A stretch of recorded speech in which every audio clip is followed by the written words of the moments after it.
Et puis, je propose que, Simona, vous puissiez tout de suite commencer par présenter votre travail, votre discussion, et je vous laisse la parole. Merci beaucoup. Et merci beaucoup à la rédaction des Annales et à la BNF pour cette occasion de présentation de ce travail.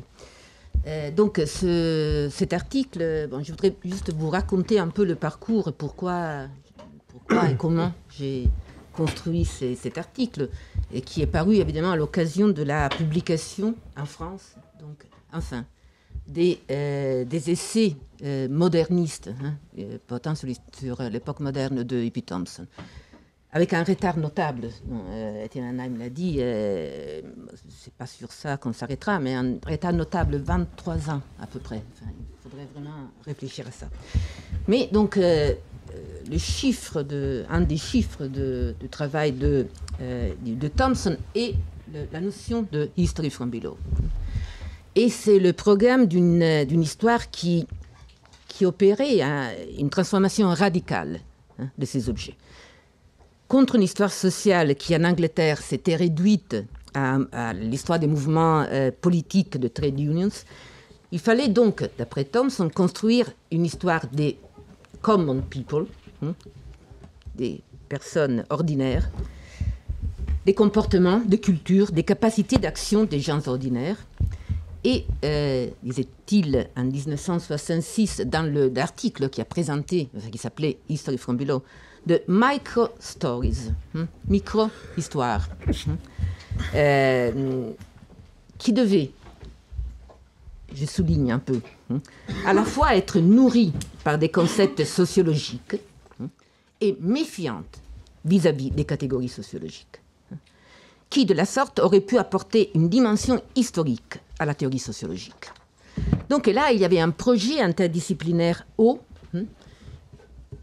qui ne proposait pas des emprunts, mais des vrais échanges et des enrichissements réciproques. À vrai dire, pour une fois, avec une position d'hégémonie de la part de l'histoire. Donc un projet d'une portée énorme, qui impliquait une attention tout à fait particulière aux sources, une transformation de leur statut, un travail de sauvetage, rescue, disait Hippie Thompson, un travail de sauvetage de comportements et des cultures, une soustraction de ces cultures et de ces comportements à la condescendance du regard paternaliste et au folklore dans lequel ils avaient été relégués. Donc, une attention à des comportements qui étaient l'expression de cultures, des cultures de la consommation, du marché, du mariage, de l'échange, etc. Et cela signifiait gratter quelque part la superficie du folklore et apprendre à voir et à lire des revendications et des systèmes de signification différents de ceux dominants. Et tout ça, c'est une méthode, je le répète, à la fois nourrie par des concepts sociologiques et méfiante vis-à-vis des catégories sociologiques. Car cette méthode était à mesure de faire surgir des figures sociales qui n'étaient pas répertoriées dans les catégories sociologiques courantes. Les jeunes étaient un groupe social dans les sociétés d'Ancien Régime auquel l'on attribuait des tâches de contrôle matrimonial. Mais les morts étaient aussi un groupe social, car ils ne sont pas absents dans les sociétés d'Ancien Régime. Leurs droits sont bien présents. Et des groupes étaient créés par des rituels, donc ils participaient pas à des rituels, mais étaient créés par des rituels. Et les formes de la contestation sociale avaient pour fondement des compétitions sur des droits qui nourrissaient des conceptions particulières du marché, de la distribution, de la justice, de l'équité, etc. Je ne sais pas combien parmi vous ont lu déjà le recueil de Hippie Thompson. C'est une expérience de vertige, la lecture, une vraie expérience de vertige. Ma rencontre avec Thompson date de 1980. Et j'ai un souvenir un peu ridicule, mais vrai. J'ai lu le livre de Thompson et je n'ai pas dormi de la nuit. Enfin, c'est une vraie expérience de vertige. Voilà. Or, pourquoi revenir aujourd'hui sur l'History from Below ? Car il m'a semblé que ce programme ambitieux a été réduit au cours de ces dernières années, que l'histoire sociale a réduit la portée de cet agenda, et que pour reprendre les expressions de Thompson, les historiens n'ont pas suffisamment nourri la défiance nécessaire vis-à-vis des catégories sociologiques qui se sont glissées dans leurs sources.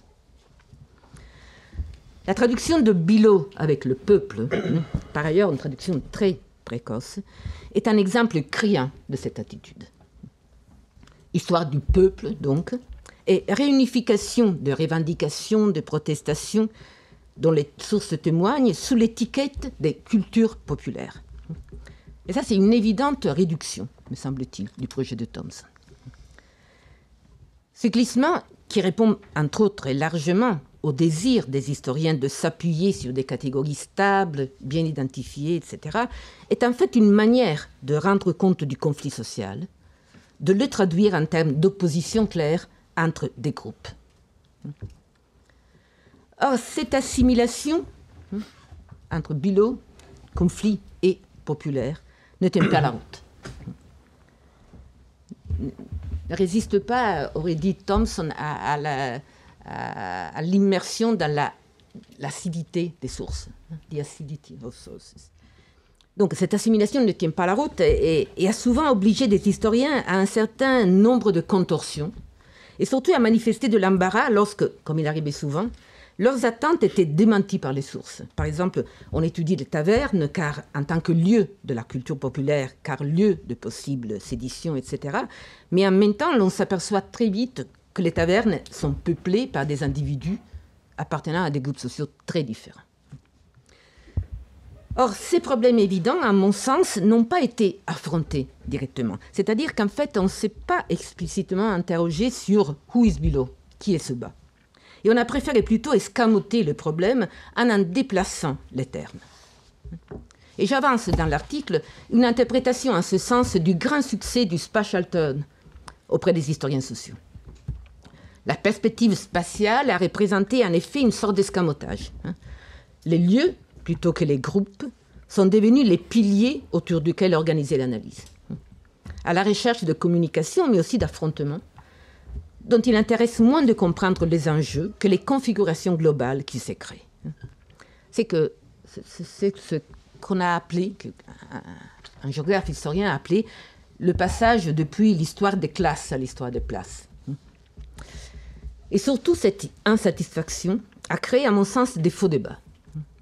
Une des manières pour mettre en discussion la catégorie populaire, étant donné l'ambiguïté de ses composantes, a été, de manière, à mon sens, peu pertinente, de mettre en discussion l'existence de vraies compétitions, l'existence de systèmes critiques, alternatifs, en somme, l'existence de cultures autres des cultures dominantes. Or, face à ces chemins détournés, dans l'article, j'ai voulu ramener les débats là où, me semble-t-il, Thompson l'avait ouvert. Alors qu'il a fait preuve, pourtant, dans la recherche de quelques ambiguïtés que j'essayais de souligner.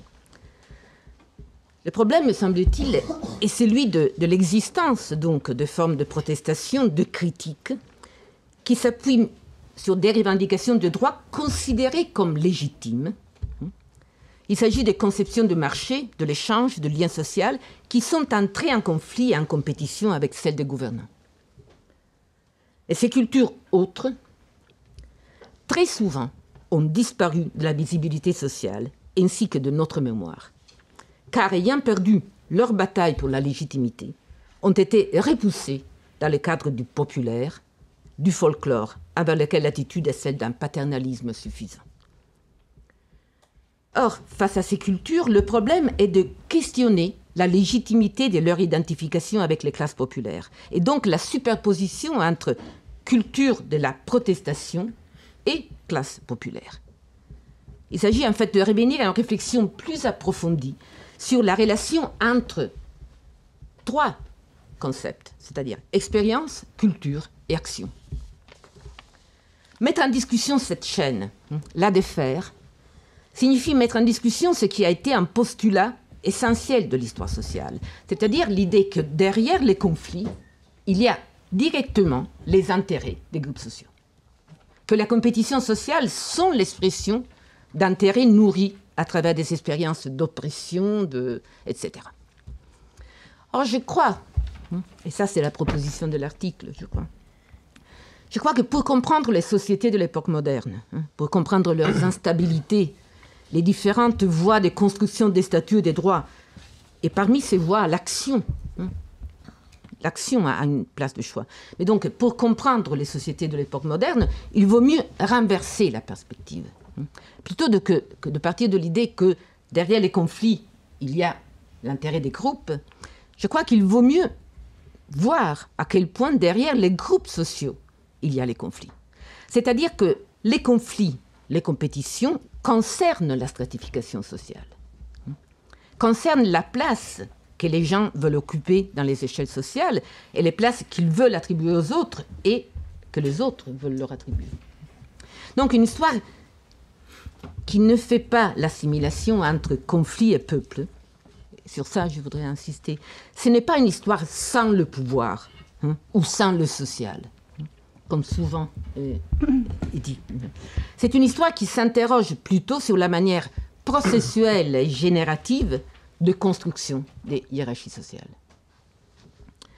Du coup, j'ai proposé une History from Below comme l'histoire de ces principes économiques, exprimés par exemple à travers l'économie morale, ou bien de conception de justice, de redistribution, de rapport avec l'autorité, en somme de ces cultures qui ont joui à un moment historique d'une légitimité, mais qui, ayant perdu leur bataille, ont disparu du champ de l'histoire. L'History from Below est bien l'histoire de ce qui aurait pu se passer,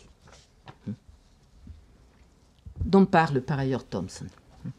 C'est une histoire en d'autres termes, qui s'efforce de restituer les voies qui n'ont pas été parcourues. Le caractère populaire des cultures alternatives est souvent le produit d'un glissement dû et le résultat d'un cercle vicieux. C'est bien le fait qu'elles étaient des fêtes qui a transformé dans la version de leurs antagonistes contemporains et puis des historiens certaines cultures impopulaires, et non pas le contraire. Plutôt que de décrire le patrimoine d'un groupe, l'adjectif populaire désigne... Moment de suspense, parce que j'ai perdu la page. Qu'est-ce qu'il désigne Vous avez vraiment perdu la page c'est incroyable.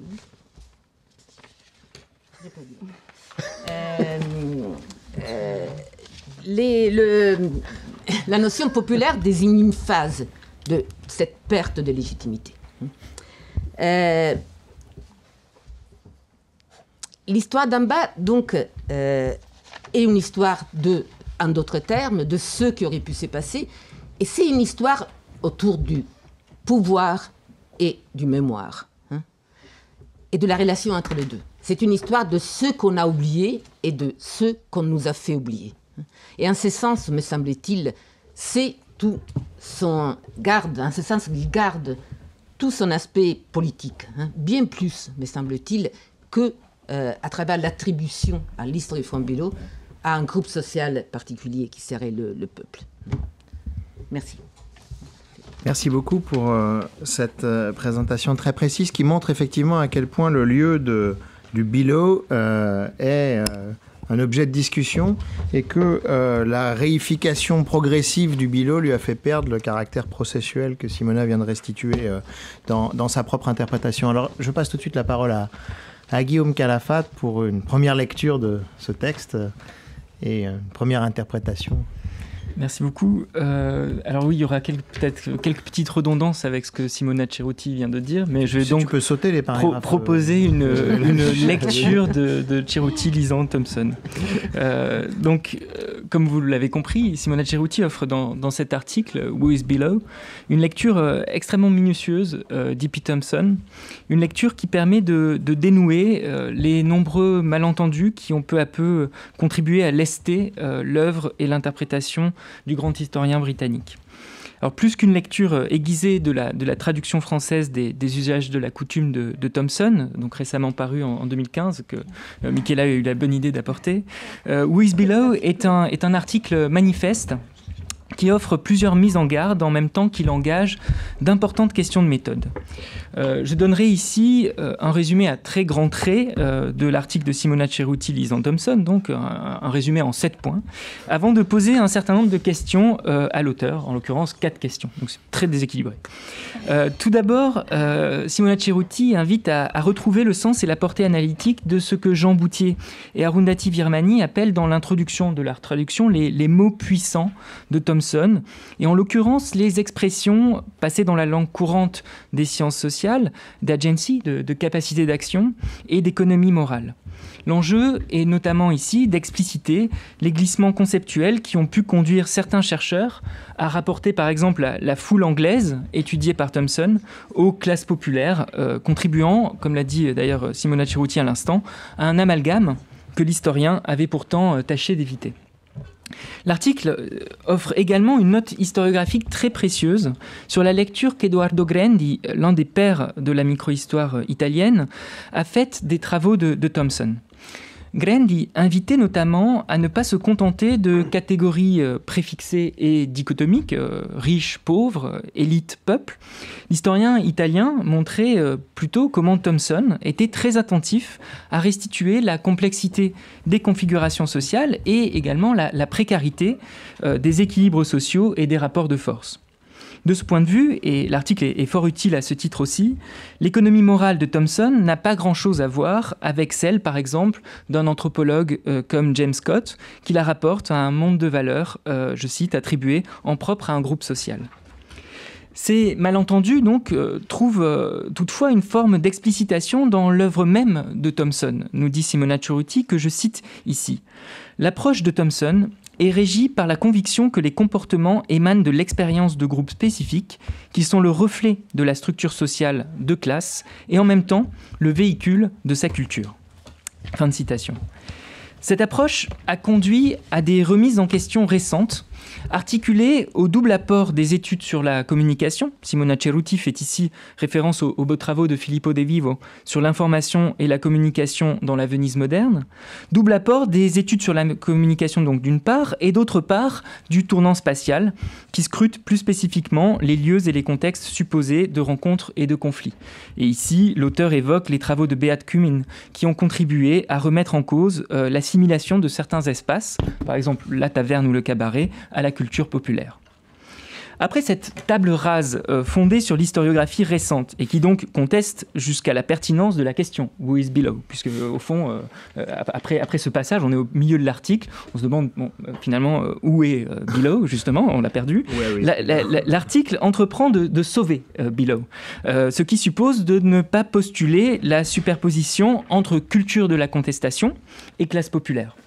Je crois que ça, c'est un point nodal véritablement dans l'article. Les conditions sociales ne sont pas des attributs stables des personnes sous l'Ancien Régime, et ce serait donc s'engager sur une mauvaise voie que d'assimiler des répertoires d'action à des groupes préalablement figés. Dans un mouvement à rebrousse-poil auquel nous ont habitués les travaux de Simona Cerutti et ceux de Renata Hag aussi auxquels elle se réfère, ce ne sont pas des statuts et des structures préexistantes qui informent l'action, mais bien l'inverse. L'action des acteurs sociaux sous l'Ancien Régime attribue des statuts et des qualités aux personnes. Par un ultime retour à Grandi, et notamment à un petit livre, Lettere Orbe, les lettres aveugles, qui mériterait une traduction en français, soit dit en passant, au cas où il y a un éditeur dans la salle, Simona Cerutti compare la rigidité des catégories thompsoniennes sur la préconception du haut et du bas, lorsqu'il analyse un corpus de lettres anonymes, au soin justement apporté par Grandi à restituer, au ras des sources, la complexité des formes d'attente vis-à-vis de l'autorité. Cette défense d'une histoire construite à partir des catégories endogènes des sources entraîne l'article vers un point que Simona Cerutti assène et rappelle avec conviction dans à peu près tous ses travaux, je crois. Je le cite, je cite cette phrase en l'occurrence, « Les pauvres, des suppliques et des plaintes ne sont pas le peuple ». Le pauvre n'est pas, ou pas uniquement en tout cas synonyme sous l'Ancien Régime, d'absence de ressources économiques. Le pauvre est celui qui est en droit de revendiquer une protection liée à une situation de faiblesse. Il y a donc bien un écart entre le pauvre, selon Thompson, est le pauvre des sources, selon Cerruti, d'une certaine façon. Et si vous l'assénez, si vous le répétez souvent, c'est parce qu'un grand nombre d'études continuent tout de même d'attribuer à des catégories préfixées la pauvreté, sous l'Ancien Régime, à un état de faiblesse économique essentiellement, voire uniquement. Simona Cerruti explique enfin, et c'est la thèse forte de l'article que vous avez en partie réarticulé là, que l'adjectif populaire a été associé aux cultures de la contestation, des plaintes et de l'économie morale, parce que les historiens et les sociétés contemporaines plus largement ont oublié qu'il pouvait s'agir d'un rapport légitime à l'autorité sous l'Ancien Régime. C'est-à-dire que la contestation n'était pas nécessairement le fait des classes populaires, n'était pas nécessairement associée à des couches populaires. J'en viens désormais justement au second temps de ma présentation et à une série de remarques et de questions. Première question. Il y a, me semble-t-il, de manière assez explicite dans votre article, l'idée d'une transformation qui aurait progressivement délégitimé d'anciennes conceptions de la justice et de la redistribution, qui n'étaient pas nécessairement populaires, ni nécessairement alternatives, comme vous le démontrez. Je dis transformation, j'aurais peut-être pu dire même grande transformation, puisque si vous considérez bien qu'il existe une transformation à partir du milieu du XVIIIe siècle ou la fin du XVIIIe siècle, le début du XIXe siècle, on se demande comment vous la qualifiez. Justement, comment qualifier cet oubli ? S'agit-il de ce qu'on appelle modernité, de l'absolutisme juridique post-révolutionnaire, ou bien de ce qu'on appelle aujourd'hui État ? C'est-à-dire, qu'est-ce qui explique cet oubli ? Est-ce que c'est un rapport de force, une victoire inéluctable ? Et comment la qualifier ? Deuxième question, dans l'introduction de votre article, qui revient sur les mots puissants, justement, de Thompson, vous expliquez que votre perspective, je cite, consiste moins à se demander comment réaliser une histoire par le bas, qu'à réfléchir à qui est ce bas dont il s'agit de restituer l'histoire. Or, à l'issue de votre article, je me demande pourtant si cette distinction entre le comment et le qui est si pertinente, dans la mesure où le comment faire cette histoire par le dessous, par le bas, est absolument central et crucial dans votre démarche. Et c'est d'ailleurs à l'History from Below, à l'histoire par le bas, que vous revenez dans la dernière partie de votre article.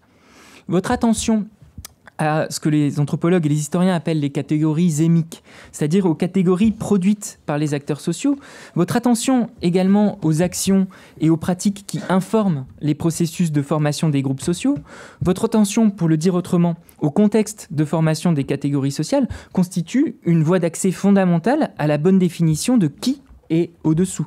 Une définition qui ne peut bien évidemment jamais, si on vous a bien lu, jamais être posée a priori. Autrement dit, il me semble que le comment faire l'histoire par le bas est beaucoup plus important dans votre article, dans la mesure où il me semble que l'on peut lire votre essai comme un plaidoyer pour, justement, ouvrir complètement la question du qui est au-dessous et ne jamais la postuler ou la poser d'entrée de jeu. En revanche, le comment faire cette histoire est très très fermement défendu. Donc, est-ce que l'historiographie ne s'est pas justement trop demandé qui est au-dessous ? On pourrait, à mon avis, renverser la chose. Alors, mes deux dernières questions seront plus techniques. Ce sont des questions de modernistes intéressés par la justice d'Ancien Régime. Alors, voilà, bouchez-vous les oreilles si ça ne vous intéresse pas, parce que ça risque d'être plus technique. Et elles porteront notamment sur la justice sommaire, dans un premier temps, et sur les adiaphores, les adiaphoras, ces choses indifférentes qui se situent en dehors de la loi morale et que vous étudiez dans la toute dernière partie de votre article. Troisième question, donc, plus spécifique sur la justice sommaire et les procédures, et sur un terme qui me chiffonne dans votre article, en l'occurrence celui de pluralisme juridique, à la page 951 des Annales de 2015. Le contexte juridique que vous décrivez, à partir de différents tribunaux turinois, ressortit, me semble-t-il, davantage à un pluralisme juridictionnel ou procédural. Dans un même ordre juridique, des plaideurs, c'était une situation fréquente sous l'Ancien Régime, ont à leur disposition plusieurs juridictions, mais aussi à l'intérieur de ces juridictions, plusieurs procédures pour régler un litige ou un contentieux. C'est ce que vous décrivez dans la dernière partie de votre article, qui reprend un certain nombre de points exposés dans Justitia Sommaria, paru en 2003, Justice sommaire, qui mériterait aussi une traduction sans doute. Ma question est la suivante. La justice sommaire était-elle réellement ouverte à tous ? Était-elle réellement pluraliste ? Ou bien existait-il un certain nombre de prescriptions qui en nécessitaient, dans certains cas ou en limiter l'accès dans d'autres. Je pense notamment à des montants, à des sommes qui servaient de seuil pour passer d'une procédure à un autre. C'est notamment le cas en Toscane. Ou bien à la possibilité de faire appel, qui vidait en partie de son sens la procédure sommaire. Autrement dit, les professionnels du droit n'avaient-ils pas plus de poids, peut-être de manière plus subreptice, que ce que l'on veut bien imaginer au XVIIe et au XVIIIe siècle. Et dans ce cas, a-t-on vraiment affaire, dans les sociétés d'Ancien Régime, en tout cas telles qu'on les observe ici, à un pluralisme juridique ? Est-ce que c'est ce pluralisme que l'on aurait oublié ? Je reviens là à ma première question. Quatrième question, plus spécifique encore, sur les adiaphores, c'est-à-dire sur ces choses indifférentes, la catégorie d'adiaphora que vous convoquez par l'entremise du juriste protestant François Grimaudet pour réfléchir à la responsabilité en justice et au jugement équitable. Les pistes que vous tracez ici pour une archéologie des débats sur les adiaphores aiguisent grandement la curiosité, aussi bien en direction de la connaissance ou de l'ignorance du droit et des lois, par les acteurs sociaux, c'est-à-dire les adiaphores posent cette question de la responsabilité d'un plaideur sur ses propres connaissances du droit, que aussi, c'est ce qui vous intéresse ici, que sur la question très directement de la responsabilité. À partir d'un ouvrage, Des causes qui excusent le dol, publié en 1569, vous expliquez que pour Grimaudet, les adiaphores sont des espaces, je cite, francs de l'autorité, en prenant plusieurs exemples où la responsabilité, par exemple, des fils mineurs, des femmes mariées et des serviteurs sont en cause ou pas. Vous concluez ainsi que, selon Grimaudet, je vous cite, « Les lois civiles sont des choses indifférentes, des adiaphoras, moralement neutres, car interdites seulement par la loi. » Je crois qu'ici, il aurait peut-être été bon de souligner qu'il y avait surtout une tension, un conflit d'autorité entre l'autorité du magistrat et l'autorité du père, que vous faites disparaître, et je ne sais pas pourquoi, dans les deux derniers paragraphes de votre article. La responsabilité du père pour un faux, pour une fraude dolosive qui intéresse là, ce traité, n'est jamais remise en question. Point d'indifférence, donc. Mais celle du fils, en revanche, est excusée. Autrement dit, est-il vrai que dans le cas des adiaphores, il n'est pas question de consentement et de prohibition ? Il me semble au contraire que la question du consentement et de la prohibition est centrale. Simplement, elle est rapportée à une autre instance, le père par rapport à la loi civile ou le magistrat. Donc ça, c'est une question qui me semble qui ne semble pas nier l'intérêt d'étudier les adiaphores ni de creuser la question, qui est absolument fascinante. En revanche, est-ce qu'il n'y a pas tout simplement un transfert d'autorité qui pose autrement encore la question du below, justement ? Voilà donc pour ces 4 questions qui, vous l'aurez compris, n'empruntent qu'une toute petite partie des nombreuses pistes tracées par ce très bel article. Merci. Merci beaucoup, Guillaume, pour cette présentation, cette lecture de l'article et puis cette mise en contexte autour de questions sur lesquelles on aura le temps de revenir tout à l'heure, Simona. Alors, effectivement, dans ces discussions autour de la revue, on essaye de prolonger et de varier les éclairages avec à la fois des discussions qui peuvent être très serrées sur les textes eux-mêmes, comme vous venez de le voir, mais des discussions qui cherchent aussi, dans un certain nombre de cas, à remettre en lumière des angles différents ou un contexte historiographique ou méthodologique plus large. Et c'est dans cette perspective que, du coup, on a sollicité 2 lecteurs, comme on le fait toujours, pour replacer la démarche d'E.P. Thompson, de Simona Cerutti et la notion de History from Below dans un cadre beaucoup plus large. Alors, Michaela, je te remercie de t'être prêtée au jeu de la lecture et je te passe tout de suite la parole. Alors, merci beaucoup. Bonsoir à toutes et à tous. Je ne sais pas si j'ai bien rempli la consigne. Voilà, donc ce que je vais vous proposer aujourd'hui, c'est des réflexions que je voudrais soumettre à votre attention et qui, d'une certaine façon, reflètent aussi mon identité, c'est-à-dire une historienne attentive au rapport entre droit, économie et société. Donc, je dialoguerai peut-être aussi avec les autres articles qui sont dans le numéro des Annales qui accueille l'article de Simona. Voilà, alors, je vous propose donc une entrée un petit peu juridico-économique à la question de la History from Below qui nous occupe aujourd'hui. Je pense que cette entrée n'est pas complètement inutile en parlant de Thompson, puisque la plupart de ses travaux au moins ceux qui ont été traduits en français, Simona aussi vient de le dire, parle précisément de justice économique et décline explicitement ce concept autour de la propriété du marché via la question du juste prix, d'économie morale. Alors, en partant de cet angle d'approche, je vais vous proposer une réflexion donc, sur la history from below à partir d'un concept que j'emprunte à Thompson en plus, qui est celui de Customs in Common, c'est-à-dire le titre que Thompson lui-même avait choisi pour le bel ouvrage qui vient d'être traduit. Et voilà, je viens de le lire et de le relire. Et c'est vrai que je n'ai pas dormi la nuit, moi non plus. Voilà. Alors, j'insisterai en particulier, j'espère que ça pourra aussi nourrir la réflexion sur ce qualificatif in common, en commun, dans la mesure où il permet, à mes yeux, de dégager quelques pistes de réflexion, j'espère, sur la question de l'histoire d'en bas et d'en haut, voilà, qui nous occupe aujourd'hui. Alors, à mon avis, ce qui est très intéressant donc, dans cette question des customs in common, c'est de qui et de quoi on est en train de faire l'histoire quand on parle de customs in common. Alors, j'avance une thèse et je voudrais vraiment essayer de dialoguer, de profiter autant d'experts sur la question, selon laquelle, à mon avis, la coutume en commun, donc la coutume partagée dont nous parle cet auteur, n'est pas une prérogative du peuple. Donc, je reviens à l'histoire d'en bas. N'est pas la prérogative des dominés, on n'est pas que la prérogative des dominés qui existeraient en tant que tels, opposée à des normes juridiques qui seraient définies univoquement par les gouvernants, mais qu'il s'agit plutôt d'un terrain de jeu commun à des acteurs, à des groupes différents. Donc, je partage tout à fait la thèse de Simone, à qui elle défend très, très bien dans son article, pour laquelle il n'y a pas des groupes sociaux qui s'expriment dans les conflits, mais le conflit crée aussi des groupes sociaux.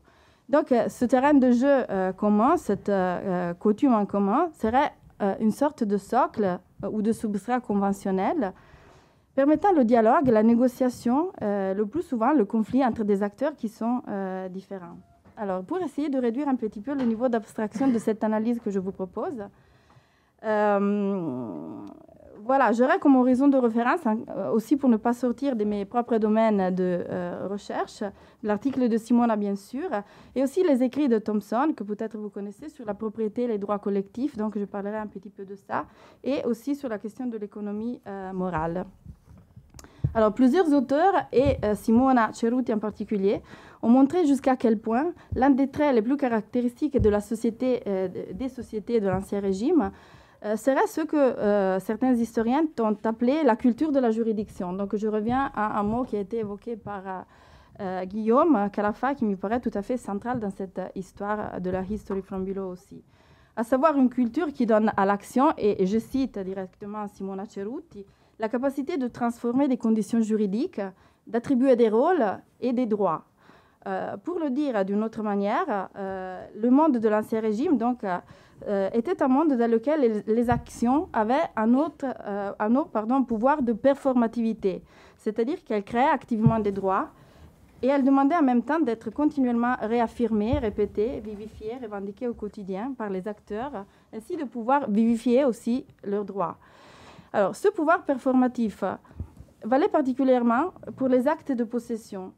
Dans un ouvrage très récent que peut-être vous avez croisé, intitulé Frontiers of Possession, qui est paru l'année dernière chez Harvard University Press, l'historien du droit Tamar Herzog a montré comment, sur la longue durée, en Espagne, en Portugal et dans leurs colonies, les actes de possession, tout comme les atteintes à la possession des biens et des choses, étaient en mesure de créer des droits territoriaux. Voilà. L'ampleur du répertoire de ces actions performatives est assez étonnante. Même des actes apparemment mineurs et somme toute innocents, comme couper un arbre, ramasser du bois, des herbes déjà coupées, jusqu'à perdre accidentellement un animal dans un terrain, étaient autant d'actions susceptibles de créer des prérogatives juridictionnelles, dont notamment le pouvoir juridictionnel par excellence, celui d'administrer la justice dans un territoire donné. Alors, c'est à travers ces lunettes, je reviens un petit peu à Thompson pour essayer un petit peu de défricher cette question, à mon avis, de l'History from Below.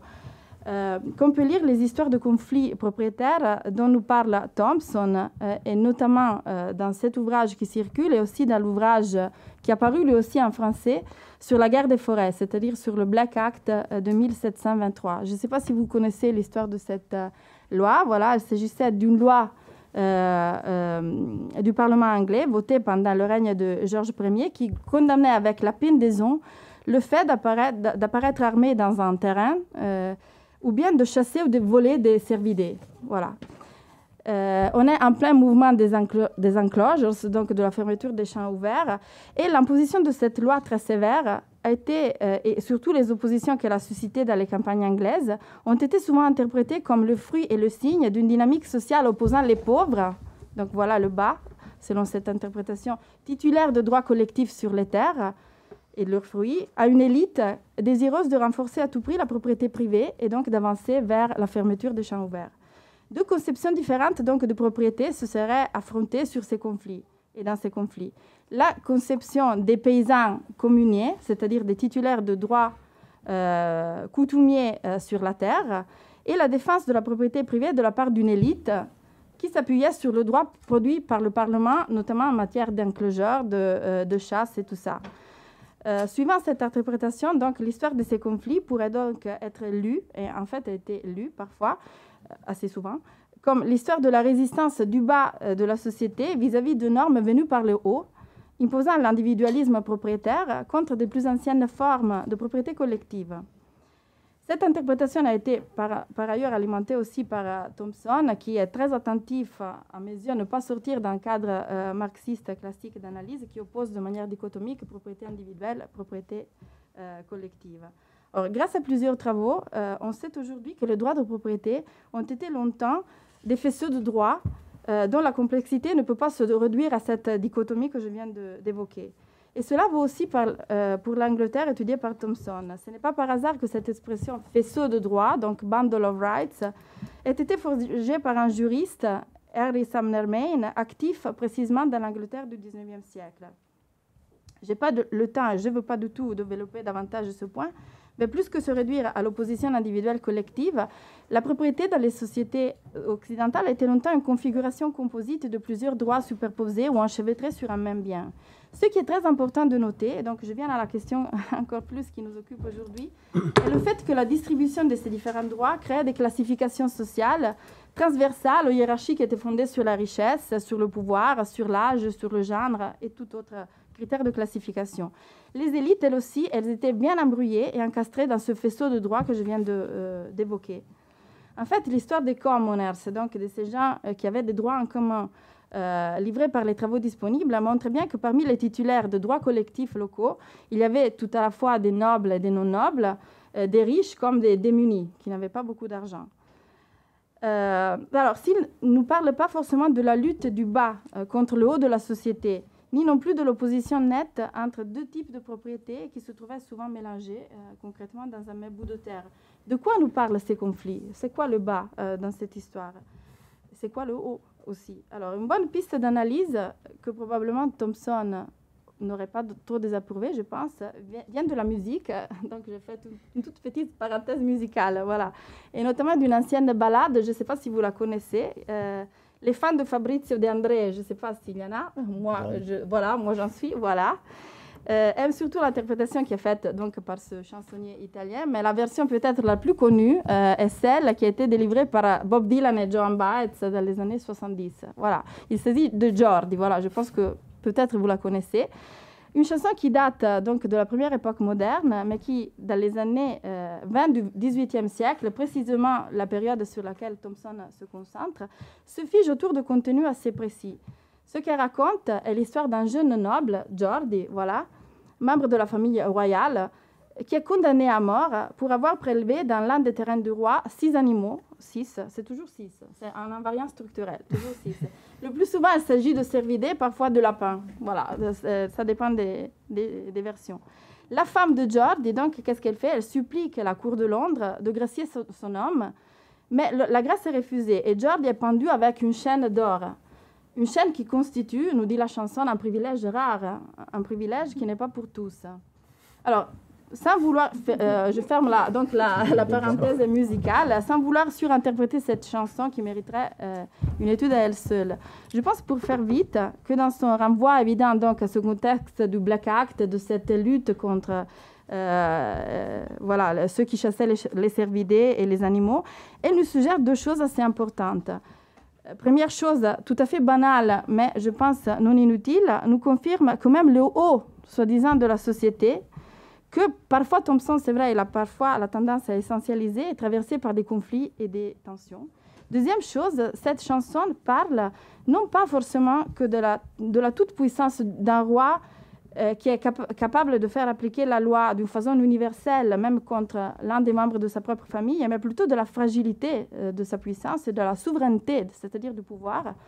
Elle témoigne, en d'autres termes, d'une culture juridictionnelle, je reviens sur cette question, dans laquelle le moindre acte de possession ou d'atteinte à la possession constitue une menace directe et tangible à un pouvoir qui lui aussi se doit d'être confirmé, vivifié, réaffirmé sur ce terrain donc, de la possession et de la juridiction. Donc, plus que deux conceptions différentes de la propriété qui créeraient donc des groupes, c'est-à-dire le groupe des pauvres qui défend les droits communautaires, le groupe des riches et des nobles qui défend la propriété privée, c'est plutôt, il me semble, la même conception de juridiction qui est au cœur de ce genre d'affrontement. Gouvernants et gouvernés, donc, partagent, on peut le dire comme ça, un même commun dénominateur, c'est-à-dire une même culture juridictionnelle. Et je pense que ça, c'est vraiment une très bonne clé d'accès à qu'est-ce que c'est donc que ce haut et ce bas dans ce type de société. C'est dans ce sens, je vais vraiment conclure, je pense que l'on doit interpréter, donc, je reviens, l'expression « customs in common ». Comme Thompson le dit directement, la coutume est avant tout un champ de jeu et de possibilités dans lequel des acteurs différents savent coexister et s'affronter. Or, comme cet auteur et beaucoup d'autres auteurs le montrent bien, dans les sociétés d'Ancien Régime, cette cohabitation n'était ni pacifique ni consensuelle, bien sûr. Pour le dire de façon peut-être un petit peu zimélienne, cette coutume en commun n'éliminait pas le conflit, mais plutôt permettait au conflit lui-même de se dérouler. Voilà, c'est un peu ça. Donc, de quoi se nourrissait-elle? Donc, je conclus cette coutume susceptible donc de mettre en contact des groupes et des acteurs qui étaient quand même hétérogènes. Alors, cette texture de la coutume, à mon avis, ressort de ce concept d'économie morale et donc de la question de la justice.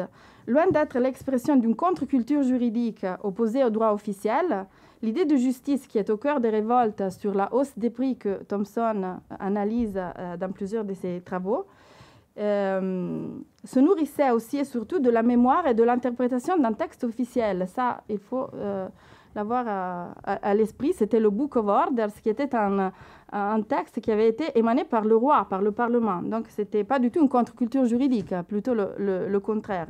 Ce que je veux dire est que le droit formalisé n'était pas du tout absent du processus de création et de vivification de ce point de contact entre des sphères différentes de la société. Alors, c'est précisément dans cette conception donc, d'un droit qui n'est ni uniquement le fait de la domination des gouvernants, ni uniquement l'instrument de résistance à cette domination, mais qui est plutôt un espace de définition permanente de ce qui est juste et de ce qui est dû, et donc dans lequel les deux plans de la légitimité et de la légalité se confrontent, que réside, à mon avis, et j'espère qu'on aura l'occasion de discuter, la grande actualité, la fertilité donc d'une analyse qui se concentre sur les modalités par lesquelles le droit peut imprégner, saturer, pour utiliser un mot de Thompson, l'ensemble des rapports économiques et sociaux dans un espace social donné. Voilà, je vous remercie et j'espère d'avoir quand même donné quelques pistes. Merci beaucoup, Michaela, pour cette belle lecture qui utilise la notion de common comme une sorte de miroir du problème du below. Et j'espère qu'on pourra aussi y revenir et qui a rendu en passant un hommage touchant à Fabrizio De André et à Bob Dylan, et à Bob Dylan que je ne peux que partager. Et qui montre bien comment on peut lire ces dossiers d'une manière très large à partir des sociétés d'Ancien Régime. À tour de rôle, vous les avez toutes les deux, tous les deux illustrés. Mais pour finir, on souhaitait, avec Alain Blum, se décaler dans le temps et dans l'espace. Alors, je ne sais pas si vous avez prévu de parler de Vysotsky ou d'un chanteur. Mais en tout cas, on sera très heureux d'entendre à votre tour votre lecture. Bien, merci. C'est vrai que je vais paraître complètement décalé, donc je suis un peu inquiet après ces beaux exposés. Je ne suis pas du tout moderniste. Hein. Tout ce qui est avant 1900, avant 1917 même, mais même disons avant 1900. Je peux aller jusqu'à 1900, mais alors après, ça va.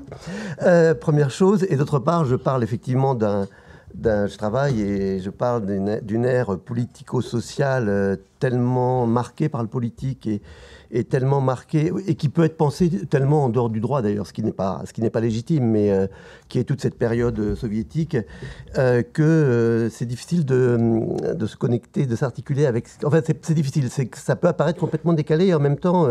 aussi bien la lecture de Thompson que la lecture de Cerruti apporte énormément de questions, je pense, permet non pas une lecture nouvelle, mais permet de voir comment ces questions peuvent être, ont une certaine forme de pertinence et suscitent de nouvelles questions lorsqu'on travaille justement sur à la fois le contemporain.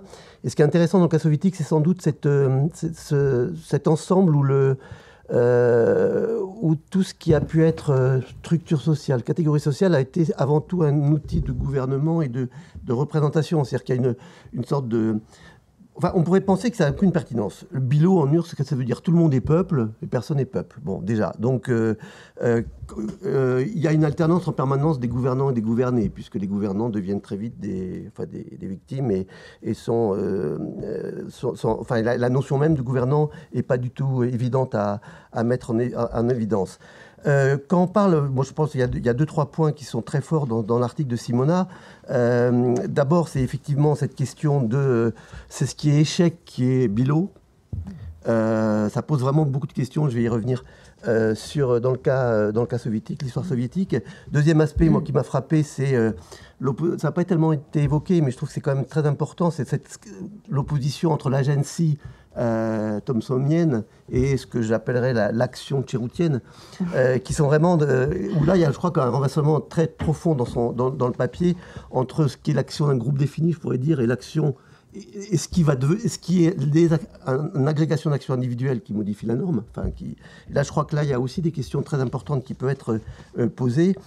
Et la troisième, c'est une dimension, mais ça sera plus sous forme de question, d'ailleurs, justement la question, d'un côté, tu parles de structure sociale, et en même temps, tu dis bien que c'est pas ça qui provoque Enfin, c'est pas à travers ça qu'on voit le bilo.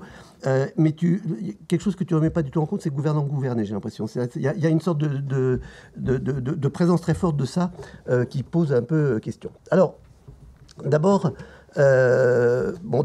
juste en introduction, après ces préalables, souligner quand même que l'article de Simona, au-delà de l'analyse de Thompson et au-delà de ce qu'elle peut dire justement sur ces 3 points, c'est avant tout un manifeste, moi je l'ai lu aussi comme ça, un manifeste pour une histoire sociale renouvelée, pour une histoire sociale qui doit rester très présente et pour une histoire sociale qui est quelque chose qui est présent depuis pas mal d'années, mais qu'elle cherche à réécrire à travers l'action, justement, pour une histoire sociale qui ne part pas des groupes sociaux, mais qui, effectivement, part des actions individuelles. Et ça, il faut bien l'avoir en tête quand on le lit, et je crois que c'est assez essentiel. Alors, première chose, justement, qui me paraît assez fondamentale et qui pose vraiment des questions, c'est que quand on est dans le cadre d'un État moderne, moderne pas au sens histoire moderne, mais moderne au sens XXe siècle, modernisateur, etc. Et le cas soviétique est sans doute un cas extrême. On est dans le cadre d'un État qui lui-même manie complètement et agit en fonction de catégories qu'on peut nommer sociales, qui sont ces catégories d'action. Et dans le cas soviétique, c'est évident, c'est-à-dire que partant d'une représentation de la société profondément, marxiste, mais dans une forme de vulgate marxiste, l'action en particulier stalinienne, l'action post-révolutionnaire, l'action stalinienne, même aussi l'action post-stalinienne, est profondément marquée par la représentation en termes de groupes sociaux. Et profondément marqué par la représentation en termes de peuple et autres, mais surtout de groupes sociaux. Et c'est des actions qui sont effectivement très fortes, c'est-à-dire qui formatent aussi ces groupes-là, puisque c'est des actions qui consistent à déporter des gens qui ont ou à mettre dans les camps des personnes qui ont certains attributs sociaux, pensons à la découlakisation, à la déportation, à l'arrestation des paysans riches, entre guillemets, ou alors d'autres groupes d'ailleurs qui ne sont pas sociaux, mais qui peuvent être des groupes ethniques, ou alors des groupes territoriaux. Donc, on est face à un État qui pense lui-même et je pense que c'est assez différent de l'histoire de l'époque moderne d'ailleurs, qui pense lui-même en termes de groupes sociaux et qui module ses actions en fonction de ça. Je pense que c'est un préalable important pour essayer de comprendre comment justement... Et l'historien, face à ça, il a d'une part ses actions, ses discours étatiques, etc. Et par ailleurs, il cherche à retrouver derrière ça des configurations sociales qui sont très différentes. Alors, du coup, là, on tombe effectivement, quand on travaille sur ce type de procédure, sur la question des sources, qui est essentielle, qui n'a pas tellement été évoquée, mais je pense qu'il est essentiel dans cette vision-là. C'est pas un hasard que Simona Cerutti part, bon, et c'est possible parce qu'on a beaucoup dialogué autour de ça, part des suppliques et autres lettres, Thomson aussi, pour traiter de ces questions-là, puisqu'on est vraiment, à travers les requêtes, dans une relation entre le gouverné et le gouvernant, là, très clairement. Bon, je ne vais pas rentrer sur qui est gouverné, qui est gouvernant, mais dans une relation dans laquelle la personne se décrit à travers ses mots, se place en position de demandeuse. On n'est pas tellement dans... Et c'est là que j'ai un peu... on n'est pas tellement sur l'action.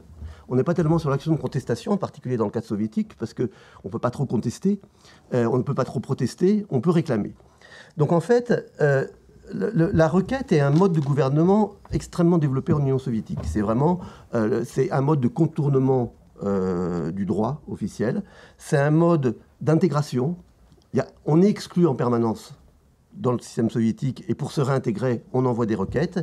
Et c'est un mode de réclamation, de plainte par rapport à des situations du quotidien difficiles. On écrit pour augmenter sa retraite, on écrit pour avoir à manger, on écrit pour obtenir des biens, on écrit, etc., etc. Donc on est dans des logiques où, justement, et là, est-ce qu'on peut parler d'action, j'en sais rien, mais on est dans des logiques où on est de soumission, d'expression de loyauté, et non pas du tout de contestation, mais qui crée vraiment cette relation entre gouverné et gouvernant, et qui définissent, moi je dirais, le bilot. Parce que c'est celui qui doit exprimer cette loyauté, qui doit se décrire comme loyal, qui se plaint sans doute, mais qui ne met pas en cause le système, pour obtenir quelque chose, et qui effectivement dessine des configurations sociales extrêmement mouvantes, extrêmement fluides, mais qui pour moi est vraiment ce dont tu parles de bilot. Mais du coup, il ne serait pas du tout défini à travers un échec, il ne serait pas défini à travers une protestation, il est simplement défini par rapport à une relation de loyauté, de demande et de loyauté et de soumission par rapport au gouvernant. Et c'est ça qui dessine quelque part un monde extrêmement fluide, effectivement, où il est très difficile de parler de structure sociale, et ça c'est notre question, jusqu'où on peut tenir la question de la structure sociale à travers ça, et dans le cas soviétique c'est vraiment difficile. Il est très difficile de définir une structure sociale, mais il est évident qu'on est face à des stratifications, c'est pas une structure sociale, c'est une stratification sociale mouvante et changeante, parcourue par les personnes. Et ce qui me paraît extrêmement important aussi derrière ça, c'est que et je vais revenir sur la requête, puisque pour moi, c'est quand même c'est un peu ce que tu m'as fait découvrir aussi dans tes travaux, mais qui me paraît essentiel, c'est que toutes ces requêtes qui traversent l'histoire soviétique, alors il y a plusieurs choses d'ailleurs, en fait, plus que des requêtes, moi je trouve que le point important qu'il y a derrière toute cette approche de l'histoire sociale quand on travaille sur l'URSS, c'est que le bilot, il est construit d'un côté à travers la relation entre l'individu et le gouvernant à travers la requête, et d'un autre côté, à travers le regard que portent les représentants de l'État. Alors c'est quoi? C'est ceux qui vont fournir au gouvernant une image du monde qu'ils veulent observer, que sont les rapports de police ou autres rapports qui décrivent justement ce monde-là. Donc en fait, le bilot, c'est à la fois ceux qui demandent et qui se mettent en situation de soumission, mais c'est aussi ceux qui sont simplement observés. C'est-à-dire c'est ceux qui sont regardés, ceux qui font l'objet du regard des rapports de police et autres. Et c'est fascinant quand on lit les rapports de police. C'est presque tout le monde, finalement, le bilot. Mais en tout cas, c'est ceux que regarde l'État. Et on est peut-être, du coup, assez loin des configurations que tu provoques, mais je pense que c'est relativement important. Ça, c'est un premier point que je voulais évoquer. Deuxième point, quand même, effectivement, sur la question de l'action. Ce qui apparaît quand même relativement important, bon, il y a un exemple dont on a déjà discuté, je ne vais pas revenir trop en détail, mais c'est que lorsqu'on travaille à partir des requêtes, justement, ces requêtes peuvent effectivement devenir normes. C'est-à-dire qu'il y a un exemple typique que j'aime bien, parce que je travaille dessus, parce qu'il est assez révélateur. C'est, vous savez que sans doute Staline a déporté pas mal de monde, et à la mort de Staline, ceux qui sont déportés réclament leur libération à titre individuel. Il y aura des procédures collectives, mais il y a des milliers et des milliers de lettres, voire des dizaines de milliers de lettres qui sont envoyées en quelques années par chaque personne qui cherche à se justifier comme quoi il a été déporté à tort. C'est particulièrement vrai des zones occidentales du pays. Et ce qui est intéressant, c'est que dans certains cas, c'est à travers ça vont se mettre en place des procédures formelles de libération de ces personnes-là. Et donc, c'est presque une procédure qui est a priori une procédure informelle, enfin, même si c'est un peu formalisé, d'envoi des lettres, devient une procédure formelle de libération. On est dans un cas où, et c'est là que la question, c'est ce qui ne devient pas, qui serait l'expression du Bilot, en fait. La culture populaire serait celle qui est dite populaire et en fait celle qui n'a pas abouti. On est presque dans la situation inverse. C'est-à-dire que là, on est dans un cas où c'est la pression populaire, entre guillemets, qui construit la norme, et qui construit, plus la procédure que la norme, et qui devient, pendant des dizaines d'années, une véritable norme presque juridique. Elle n'est pas juridique, mais presque juridique. Donc, la question de l'échec me paraît quand même problématique dans un cas comme ça. C'est l'échec d'un point de vue, ça ne rentre pas dans un système juridique, mais c'est la réussite d'une relation entre gouvernants et gouvernés. Voilà, donc ça c'est un autre aspect qui me paraissait relativement important. Je suis un peu brouillon parce que en fait j'avais préparé quelque chose d'écrit, finalement après avoir écouté tout ça, je suis passé complètement à autre chose. Enfin pas autre chose, mais je l'ai voulu le reformuler un peu différemment. Troisième aspect aussi qui est sans doute un peu problématique et qui est toujours autour de l'échec et de l'action. Quand on travaille dans un cadre sur le système soviétique, justement, ce qui est intéressant, c'est que c'est un système extrêmement bureaucratisé, c'est un système qui est extrêmement formalisé, en particulier si on pense au système économique, par exemple, ou juridique. Et à côté de ça, on le sait, et de plus en plus on le sait, c'est un système où tout le monde, quelque part, met en place, enfin pas tout le monde, mais beaucoup de monde, met en place des procédures de contournement, des normes. C'est-à-dire qu'il y a un modèle qui n'aboutit jamais. Je vais prendre un exemple très simple, qui est banal, mais qui est quand même important à souligner. D'un côté, vous avez un système économique planifié, très structuré, complètement, avec des normes très précises, avec un énorme appareil qui gère en fait toute l'économie. Et comme on le sait de plus en plus, d'un autre côté, pour faire fonctionner ce système qui ne peut pas fonctionner comme ça, il y a des échanges informels, enfin plus ou moins formels d'ailleurs, mais il y a mise en place de systèmes parallèles entre entreprises, entre centres et périphéries, mais entre les entreprises qui contournent justement tout ça pour réussir à fonctionner. Donc on est dans le cadre où les gouvernants eux-mêmes construisent quelque part un système parallèle. Alors c'est pas un système de justice, là c'est un système économique, construire un système parallèle qui permet, alors qui passe par la corruption, qui passe par des enrichissements personnels, mais qui est presque un système de marché, qui n'est jamais le système reconnu officiellement. Donc on peut considérer quelque part que c'est un échec, puisque effectivement a posteriori on voit qu'il ne deviendra pas, enfin aujourd'hui sans doute, mais bon après une rupture politique, donc on est dans un cas différent, il ne deviendra pas le système normatif qui fait fonctionner l'ensemble du pays, mais qui malgré tout est une réussite et qui est tenue aussi bien par les gouvernés que par les gouvernants. Donc là-dessus, sur cet aspect justement je vois pas et qui s'impose peut-être de façon progressive sans jamais être vraiment visible.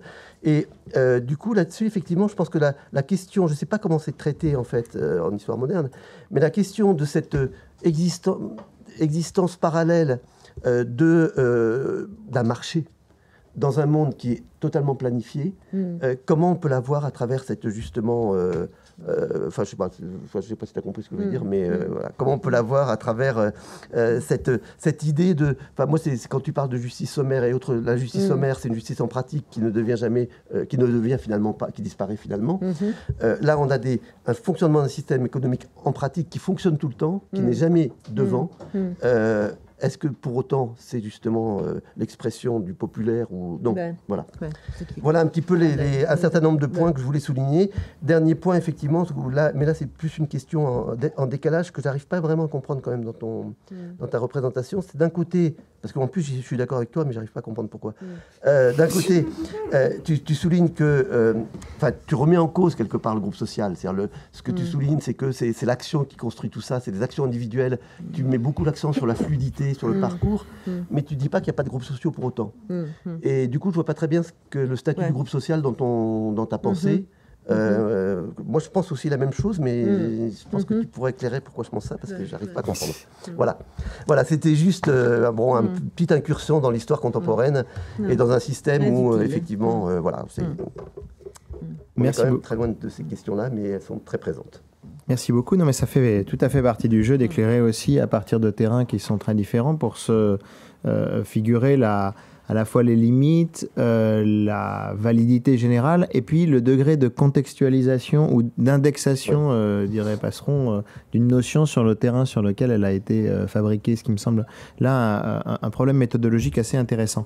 Alors ce que je vous propose, c'est que effectivement, comme toujours dans nos rencontres, on commence d'abord par laisser Simona répondre à ces très nombreuses questions, éclairages, lectures diverses, et puis peut-être que le cas échéant, on fasse un tour de table sur des compléments, et puis qu'après, on puisse avoir un échange avec la salle. Alors Simona, je vous rends tout de suite la parole, parce qu'il y a beaucoup à dire. Et vous... merci beaucoup. Je suis vraiment très impressionnée par des lectures qui ne me concernent pas toutes directement, mais c'est des questions vraiment concernant l'histoire sociale, la manière et les sociétés sur lesquelles nous travaillons. Donc c'est je vais répondre dans le désordre, je crois, pas sans aucune et peut-être en commençant par Alain, parce que en posant le problème des sources, me semble-t-il, on pose un problème majeur pour comment arriver et comment les historiens arrivent à définir des classes populaires et comment les à travers quels instruments. Et donc nous on n'a pas, nous en historien, on n'a pas un accès direct au passé, c'est évident, mais on a un accès qui est médiatisé par cet écran qui sont des sources. Et les sources sont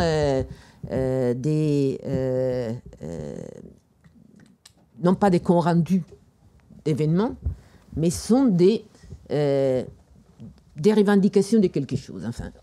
On n'écrit pas des choses pour écrire, pour faire des comptes rendus. Pas dans une société d'Ancien Régime, mais il n'y a pas cette curiosité sociologique qu'on pourrait imaginer ou qu'on retrouve dans la production bureaucratique contemporaine. On a affaire à des documents écrits pour la plupart, pas seulement, mais qui servent à quelque chose. Et en fait, sert à revendiquer quelque chose. C'est-à-dire, on ne produit pas une carte pour décrire une situation. On écrit une carte pour dessiner des bornes, pour les revendiquer éventuellement. On ne fait pas un recensement de la population pour connaître le nombre de personnes. On fait un recensement de la population d'habitude pour revendiquer des droits sur cette population. On n'écrit pas un cahier journal d'habitude pour même ceux que pour nous sont les plus intimes, pour garder des mémoires. Il se trouve que souvent ces cahiers journaux, on les retrouve dans les tribunaux pour attester et revendiquer quelque chose. Donc on a affaire à des documents qui sont en soi des objets, parce qu'ils portent quelque chose. Ils ne sont pas que le réflexe direct de quelque chose d'autre, qui existe. Alors, ce problème, cet aspect, crée donc un problème essentiel.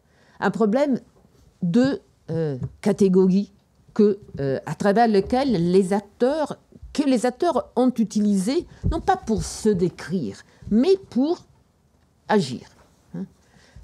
Et il se trouve que la catégorie du peuple et la catégorie des pauvretés, et Guillaume Calafat le rappelait il y a quelques minutes, sont des catégories très efficaces sont, je dirais, les catégories par excellence pour communiquer avec l'autorité, par exemple. Avec l'autorité politique, avec l'autorité ecclésiastique, etc. Donc, on a affaire à un grand plein de peuples ou de pauvres dans notre expérience. On en a beaucoup. Hein. Et ce beaucoup demande à être interrogé. Alors, très souvent, même je ne pense pas que Thompson ait eu aucune naïveté là-dessus. Enfin, j'étais en train de réécouter, d'écouter pour être sincère, des cours, un séminaire que Thompson a fait en 1976 à Oxford, interrogé par d'autres. C'était un séminaire qui s'appelait Social Change, et dans lequel il est très interpellé par des gens qui disent « Mais cette opposition que vous portez entre peuples, etc., mais comment se fait-il? Est-ce qu'on le retrouve dans les sources ou pas, etc. » Et il dit « Mais c'est quelque chose qui m'obsède, dit-il, depuis toujours dans mon travail. Le fait de faire une séparation et une distance entre mon propre langage et le langage des acteurs. Alors, dit-il, on peut distinguer un langage des acteurs et un langage qui a des catégories qui ont un effet heuristique, sert comme des instruments, pour mieux comprendre, pour percer la réalité, etc. Et la notion de classe, pour lui, elle en est une. Mais donc, peuple, on doit quelque part, à chaque fois, s'interroger sur qu'est-ce que c'est, ce peuple. Et il faut bien savoir une chose. Les pauvres sont une invention récente. La catégorie de la pauvreté, en tant que catégorie légitime, est quelque chose qui date du christianisme, pas avant. Et c'est une création effective, une création. Un grand historien antiquisant, Peter Brown, nous a appris que la catégorie, si vous vous promenez dans un théâtre romain ou grec, il n'y a pas de catégories. Il n'y a pas des places pour les pauvres. Vous trouvez des places pour les juifs anciens, pour des catégories de jeunes, etc. Mais il n'y a pas une place pour les pauvres. Et si vous voulez faire un don à votre ville, vous ne le ferez pas pour les pauvres. Vous le ferez pour la richesse de la ville, des bains, etc. Alors, c'est à partir du IVe siècle que les évêques inventent une juridiction sur une partie de la ville. Et cette juridiction inventée, c'est sur les pauvres. Ça veut dire que dans les sources, nous avons affaire à une catégorie. Donc, si les sources sont des moments de revendication de quelque chose, le mot pauvre que nous trouvons dans les sources au peuple n'est pas la description d'un état économique, mais est une revendication d'appartenance. Tu me dois quelque chose, je dépends de toi. C'est une catégorie de la juridiction. C'est-à-dire, c'est en tant que pauvre, en tant que peuple, que je m'adresse à toi parce que je sais que je peux te demander des choses. Et ça, c'est une des clés aussi de la lecture de Thompson. C'est-à-dire, Thompson, en fait, ne travaille ni sur le peuple, ni sur les élites. Il fait un exercice d'une très grande difficulté. Là, il travaille sur une relation. Et ça, c'est vraiment rare. C'est peut-être un des seuls historiens qui a comme objet une relation et non pas des objets définis. Je pense qu'il a fait des glissements, et qu'il s'est laissé emporter, je crois, par ces catégories. C'est une reproche que Renato Rosaldo lui fait, et je pense qu'il a quelque part raison. Mais alors, quand on travaille, par exemple, sur les suppliques, je pense que l'intérêt commun que nous partageons avec Alain et avec Guillaume Calafat aussi, avec les suppliques, la forme supplique, c'est une manière de revenir à un projet aussi historiographique qui est celui d'essayer de travailler une relation, et une relation d'interdépendance. C'est-à-dire, pourquoi et comment, déjà, on s'adresse à une autorité. Et là, on revient à la distinction gouvernant-gouverné, qui me semble l'unité d'analyse empirique la plus la plus neutre, quelque part. C'est-à-dire qui tient à une position et non pas un statut. La position de gouvernant et gouverné. C'est pour ça que je pense là vraiment, je ne sais pas si ça vous dit quelque chose, mais on est vraiment des empiristes. On doit vraiment imaginer comment travailler avec des sources. Enfin, et c'est compliqué. Enfin, comment les faire parler, mais aussi prendre des distances par rapport à ce qu'ils nous racontent. Non pas parce qu'ils racontent des mensonges, enfin, non pas parce qu'ils manipulent. Moi, j'en ai marre. Enfin, c'est-à-dire, je suis un peu méfiante vis-à-vis de la manipulation des acteurs dans les relations aux sources. Je pense que les gens sont en train de dire des choses et qu'on ne les reconnaît plus. Et donc, quand ils disent pauvres et on découvre qu'ils sont riches, on dit, bon, ils manipulent. Mais non, tout simplement, ils n'ont jamais pensé de se dire pauvres en s'adressant au roi ou à... ils savent très bien qu'ils sont riches, mais ils sont en train de dire « tu me dois quelque chose ». Enfin, parce que j'appartiens à ta juridiction. Et donc, je suis un de tes hommes, je suis un de tes femmes. Enfin, tu me dois quelque chose. Voilà. Donc, c'est un langage de relation, essentiellement. Ce n'est pas seulement un langage des misérables, des privilèges, mais c'est un langage relationnel. Voilà. Comprendre, essayer de comprendre aussi et construire une histoire de relation et non pas d'objet. Mais donc, une histoire de relation qui construit les objets. Hein. Parce que si on travaille sur une histoire de relation, on voit aussi, par exemple, des conceptions de pauvreté, des relations de dépendance, par exemple, une forme de communication comme celle de la supplique. Alain dit déférence, etc., etc. Mais c'est vrai que cette histoire de la déférence, par exemple, du peuple ou des pauvres vis-à-vis de l'autorité, ce serait une histoire à revisiter. Non, ce serait une histoire à comprendre. Enfin, je vous délivre juste quelque chose qui me paraît intéressant. C'est une histoire... enfin, la supplique est empruntée, par exemple, à la relation que les personnes ont à un saint, à la Madone, à Dieu, etc., etc. Mais peut-être il faut renverser la question. Peut-être c'est la relation qu'on a avec... Peter Brown me l'a appris. Mais enfin, c'est la relation qu'on a à la Madone, etc., qui sont plutôt empruntées à des relations d'autorité qui sont construites sur un terrain plutôt politique. Je veux dire que l'image de la Madone de la miséricorde, hein, qui serait celle qui est un peu la protection, la protectrice des suppliques, et une image d'une dame qui ouvre son manteau et dans lequel, sous le manteau, il y a plein de personnes qui essayent de se presser l'un après l'autre. C'est une image, quelque part, de qu'est-ce que c'est une juridiction, hein, de qu'est-ce que c'est, non pas une ouverture. La Madone de la Miséricorde, ce n'est pas quelqu'un qui ouvre ses bras à tout le monde. C'est quelqu'un qui ferme son manteau sur un nombre restreint de personnes.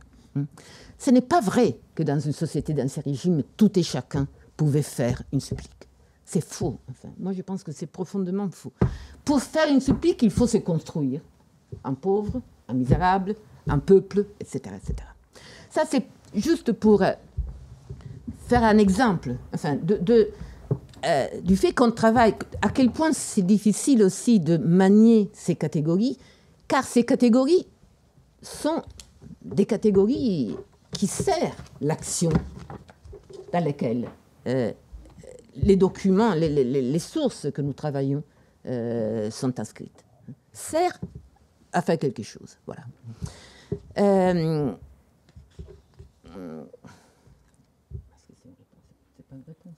C'est une réponse à toute une partie de la question. C'était de savoir si vous vouliez répondre à d'autres questions. Ouais. On peut aussi... Non, je pense que... Alors, mais ça, c'était une réponse, si. Mais c'était une réponse. Okay. Je voulais juste répondre, mais brièvement, parce que je voudrais... Bon, j'espère que... il y aura des interventions, etc.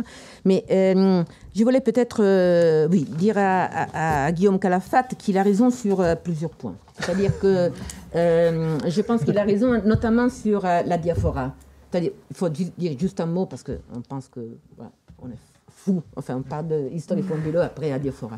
Enfin, l'idée étant, History from Below, d'accord. Alors, faisons une histoire d'en bas sans chercher à tout prix de réduire, ou identifier à tout prix la protestation avec et les cultures alternatives au peuple. Essayons de faire ça. Mais ça ouvre, je prétendais dans l'article, ça ouvre un champ.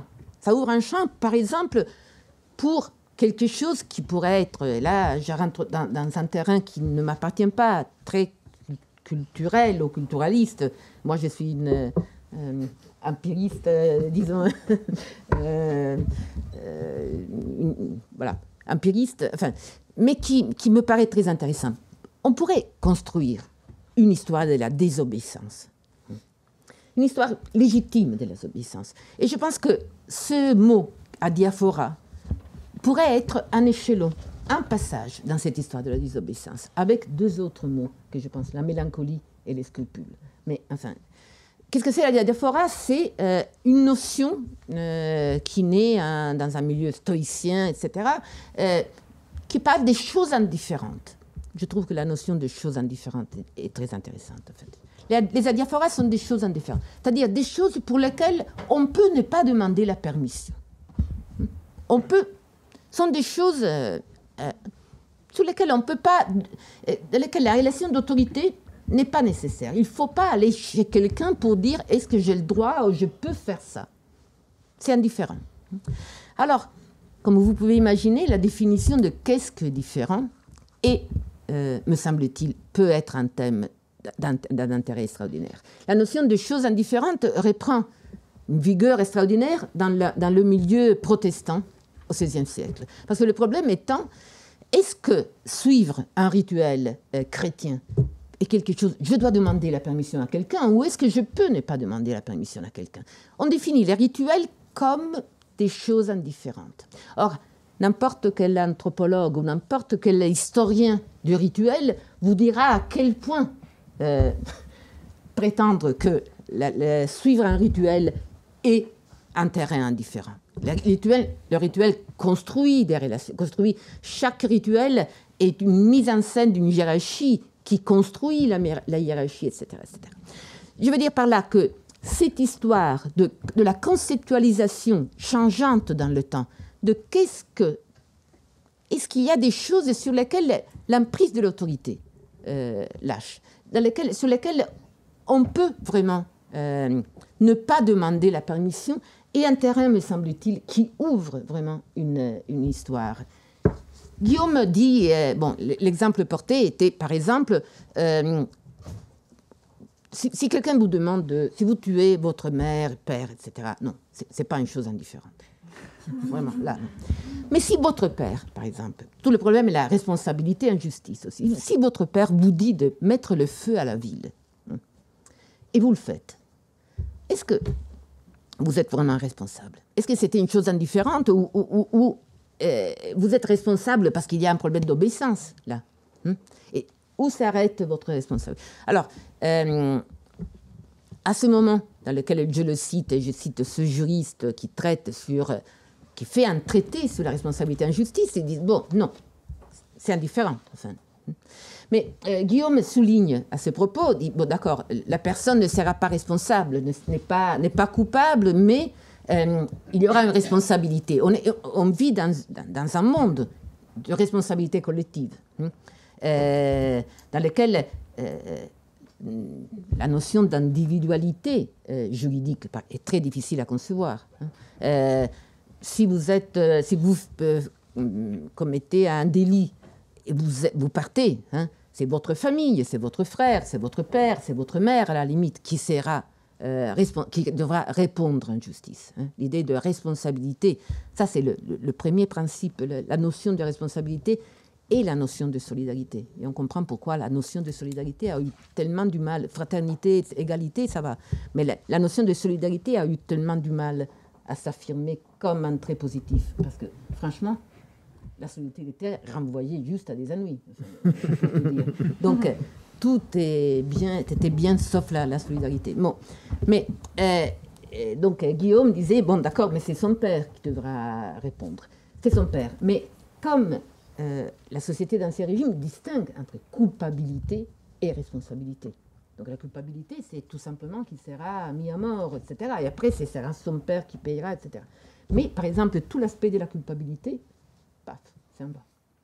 Donc c'est une réponse un peu ponctuelle, juste. Mais pour dire, finalement, la diaphora, c'est un exemple peut-être d'une histoire de la désobéissance qu'on pourrait écrire et qui a 3 chapitres, à mon sens, qui aurait dans un livre que j'écrirai jamais, mais que je voudrais avoir les capacités pour écrire, serait la diaphora, serait la mélancolie et serait les scrupules.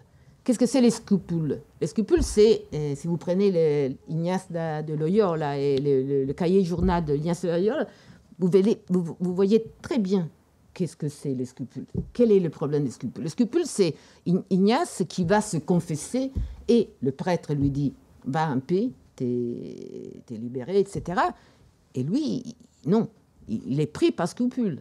Et donc, il dit « non, mais c'est pas vrai. Enfin, mon péché est trop grand. » C'est-à-dire, et donc, il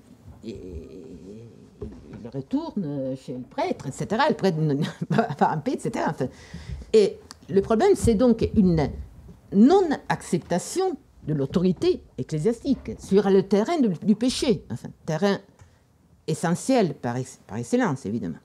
Donc, adiaphora, scrupule, voilà. La mélancolie est un chapitre plus travaillé et d'un intérêt extraordinaire, et je pense que devrait être travaillé énormément sur le terrain de tout ce qui est l'histoire militaire. Hein. La mélancolie est cette impossibilité à accepter l'autorité militaire. Et les malades de mélancolie, hein, c'est une catégorie particulière de la désobéissance. Hein. Je pense que c'était un peu si vous voulez, pas une provocation, mais enfin une suggestion. Voilà. C'est l'histoire d'en bas. Il ne faut pas la rechercher tout juste dans l'histoire des oppressés, dans l'histoire, etc. Mais c'est l'histoire des choses qui ont disparu de notre visibilité, des choses qu'on a un peu perdues. Hein. Je pense que dans ce terrain, la discussion autour de la désobéissance aurait une place de choix. Voilà. Merci beaucoup, Simona, pour ce prolongement où on voit bien que l'histoire d'en bas ou par le bas, c'est l'histoire de ce qui a été mis en dessous. D'une certaine façon, c'est l'histoire de ce qui a été enfoui en ce sens. Enfin, le bas est à prendre aussi comme ce processus d'enfouissement ou de fossilisation de choses qu'on peut excaver.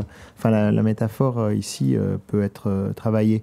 Alors, je propose que dans le prolongement de ce que vous venez de répondre et en revenant peut-être sur certains points, on ouvre largement la discussion, alors aussi bien à ceux qui ont déjà parlé mais qui souhaiteraient revenir sur certains points, qu'à ceux qui sont dans la salle et qui voudraient poser des questions, faire valoir des points de vue, faire des remarques. Alors, Michaela, Merci, je profite.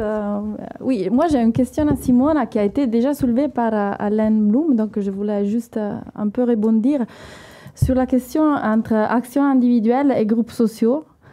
Parce que moi aussi, je pense que voilà, c'est une question tout à fait centrale et tout à fait compliquée, parce qu'une fois que des actions individuelles créent des conditions sociales, est-ce qu'elles peuvent créer des groupes? Et une fois que le groupe est là, alors qu'est-ce qui se passe? Donc, si tu peux nous éclairer sur quelle est ton interprétation autour de cette question qui est tout à fait centrale. C'est la formation des collectifs.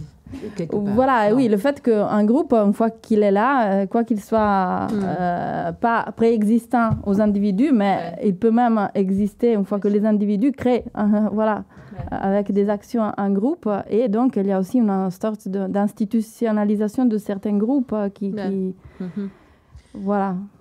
C'est très difficile de répondre. Comment...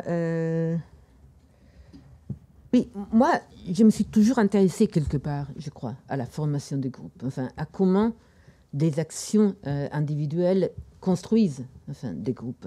J'ai travaillé notamment en travaillant sur des coopérations de métiers, par exemple. Comment des gens décident de se regrouper et de se retrouver ensemble, etc.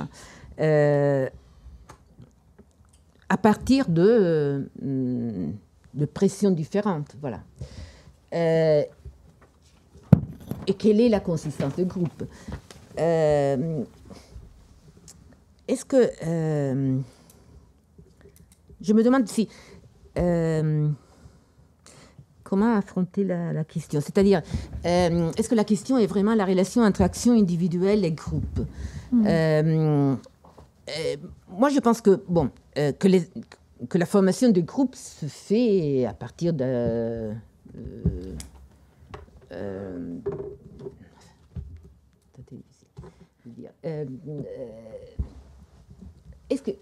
c'est-à-dire, la question est comment des rationalités différentes peuvent se coaguler, c'est ça alors, oui, c'est une grande question autour de l'individu et du social, donc ça, c'est vrai que c'est pas facile, je me rends compte, mais quand tu parlais, par exemple, de pauvres, dans la mesure où plusieurs suppliques individuelles mobilisent la catégorie de pauvres, en quelque mesure construisent la catégorie de pauvres. Alors, cette catégorie, est-ce que cette catégorie, à ce point-là, révèle l'existence d'un groupe qui se reconnaît dans cette catégorie de pauvres? Et donc, il y a là un groupe. Voilà, c'est une question d'accord. Non, ça, c'est plus clair. Voilà. J'avais vraiment mal compris. Ça me paraissait un peu... Non, oui, je suis désolée. Par exemple, est-ce que... Là, c'est vraiment... Par exemple, c'est intéressant. C'est-à-dire, une fois qu'une catégorie... existe, construite, est-ce qu'il y a un retour quelque part de stabilisation? Voilà. Oui, je pense qu'il y a des retours de stabilisation. Je pense que, et surtout, je pense que les groupes existent. C'est-à-dire, non pas seulement en tant que somme d'intérêts particuliers, etc., mais que les sommes d'intérêts particuliers peuvent se retrouver dans un groupe et à partir de pressions extérieures, etc., non pas nécessairement à partir de condivisions profondes de buts, etc., mais à partir d'intérêts, mais dans le bon sens, je veux dire, d'intérêt, d'une vision commune des possibilités à l'intérieur, des possibilités d'expression, etc., etc. Je pense aussi que tout le problème aussi de la stabilité et instabilité des groupes, non? Et aussi du regard extérieur. J'ai toujours en tête un exemple que pour moi avait été très parlant. Je ne sais pas si... j'avais travaillé à un certain moment sur le fait que, au-delà des attentes, au-delà de... À un certain moment précis dans la vie de la ville sur laquelle j'ai travaillé, un groupe de personnes, des marchands, se retrouvaient, alors qu'ils étaient chacun dans une institution différente, faisaient bien que tous marchands, mais chacun participait à organisations différentes. À un certain moment, se retrouvent autour d'une confrérie et déclarent une identité marchande. Et investissent dans des lieux de culte, investissent, etc. etc. Or, je me suis rendu compte que cet investissement était le résultat, en fait, d'une restriction de possibilités qui était ouverte à ces mêmes personnes, jusqu'à des temps récents, d'investir dans d'autres endroits de la ville. Pour être plus explicite, étaient des gens qui, par exemple, avant, avaient la possibilité de faire des carrières dans l'État, dont les fils pouvaient faire des carrières de l'État, pouvaient être dans la municipalité, etc., etc. Bon, à un certain moment, ces espaces politiques se renferment. Il y a un de ces moments de lutte sociale dans lesquels l'émergence d'autres groupes, dans ce cas des avocats, de petits fonctionnaires, etc., et ce marchand, donc, retrouve une sorte d'identité. Et surtout, il commence à investir énormément dans la charité. Et là, il y a un bel effet, me semble-t-il, d'échelle, disons de regard d'analyse. Vu de l'intérieur, vous voyez très bien que chacun de ces marchands essayait de faire cet énorme investissement dans la charité, essentiellement pour prendre ses distances et se différencier des autres branches de la parentèle qui, à ce moment précis, étaient en train de faire tous la même chose. Alors qu'avant, il y avait une possibilité ouverte dans d'autres institutions de la ville pour se différencier. Là, tous les marchands avaient moins de possibilités, tous faisaient les marchands, et donc les plus prestigieux, les plus riches, investissaient sur le terrain de la charité pour dire, bon, d'accord, investir sur le terrain de la charité, ça veut dire être bienfaiteur, avoir un statut, etc., etc. Or, vu de l'intérieur, ces stratégies communes étaient le signe d'une volonté de se différencier du groupe. Vu de l'extérieur, ces stratégies confirmaient les gens qui les regardaient de l'existence de ce groupe. Donc, les fonctionnaires disaient, vous voyez, les marchands existent vraiment, ils font tous la même chose quelque part. Ils ont investi dans la charité. Ils font... Hein. Donc ça, c'est, me semble-t-il, un bon exemple aussi de deux regards. D'une part, l'existence d'un groupe de marchands, hein, qui, à ce moment-là, à partir de pressions externes, hein, et puis, enfin, commence à faire de leur partage d'intérêts un élément de construction d'un groupe stable. Hein. De l'autre, une sorte de point de regard qui les pousse à aller dans ce sens-là. Et je pense que ça rend compte, enfin cet exemple me semble-t-il, aussi bien de la stabilité du groupe, enfin, vu de l'extérieur et répliqué dans le regard des autres, et de l'instabilité, enfin, parce que ces groupes qui existent étaient tiraillés pourtant dans des tensions différentes. Donc, je pense que c'est... non, enfin... Merci. Est-ce qu'il y a d'autres questions, interventions, remarques de gens qui souhaitent dans la salle? Oui, on peut revenir à toi. Non, mais il reste un peu de temps, hein, donc...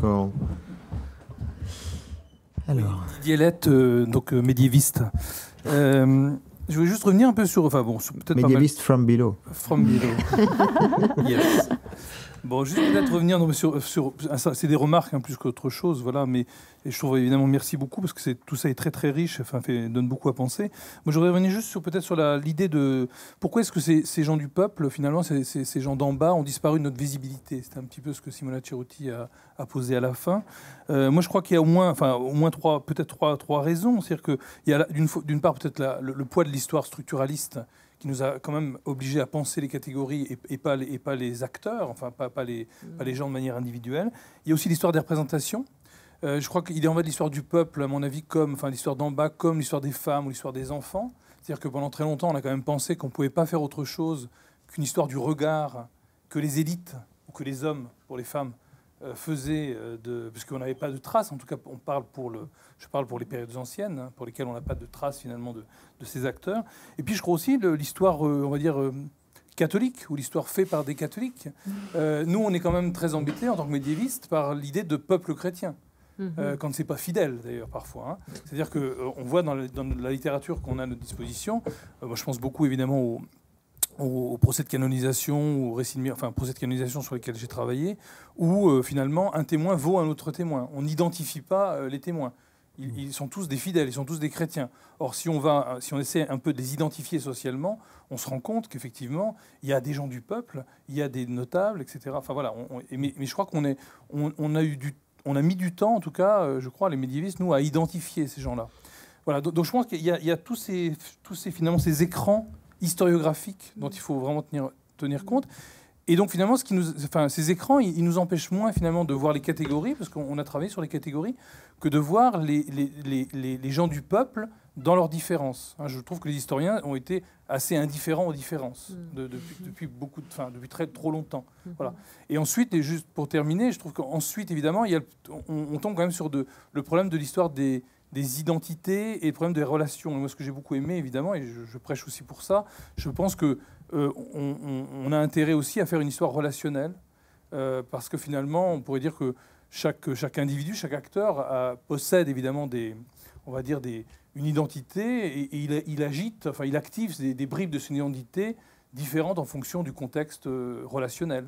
Et ça, je trouve que je suis complètement d'accord avec ça. Et évidemment, le contexte documentaire joue fondamentalement, puisque ça, vous l'avez très bien rappelé.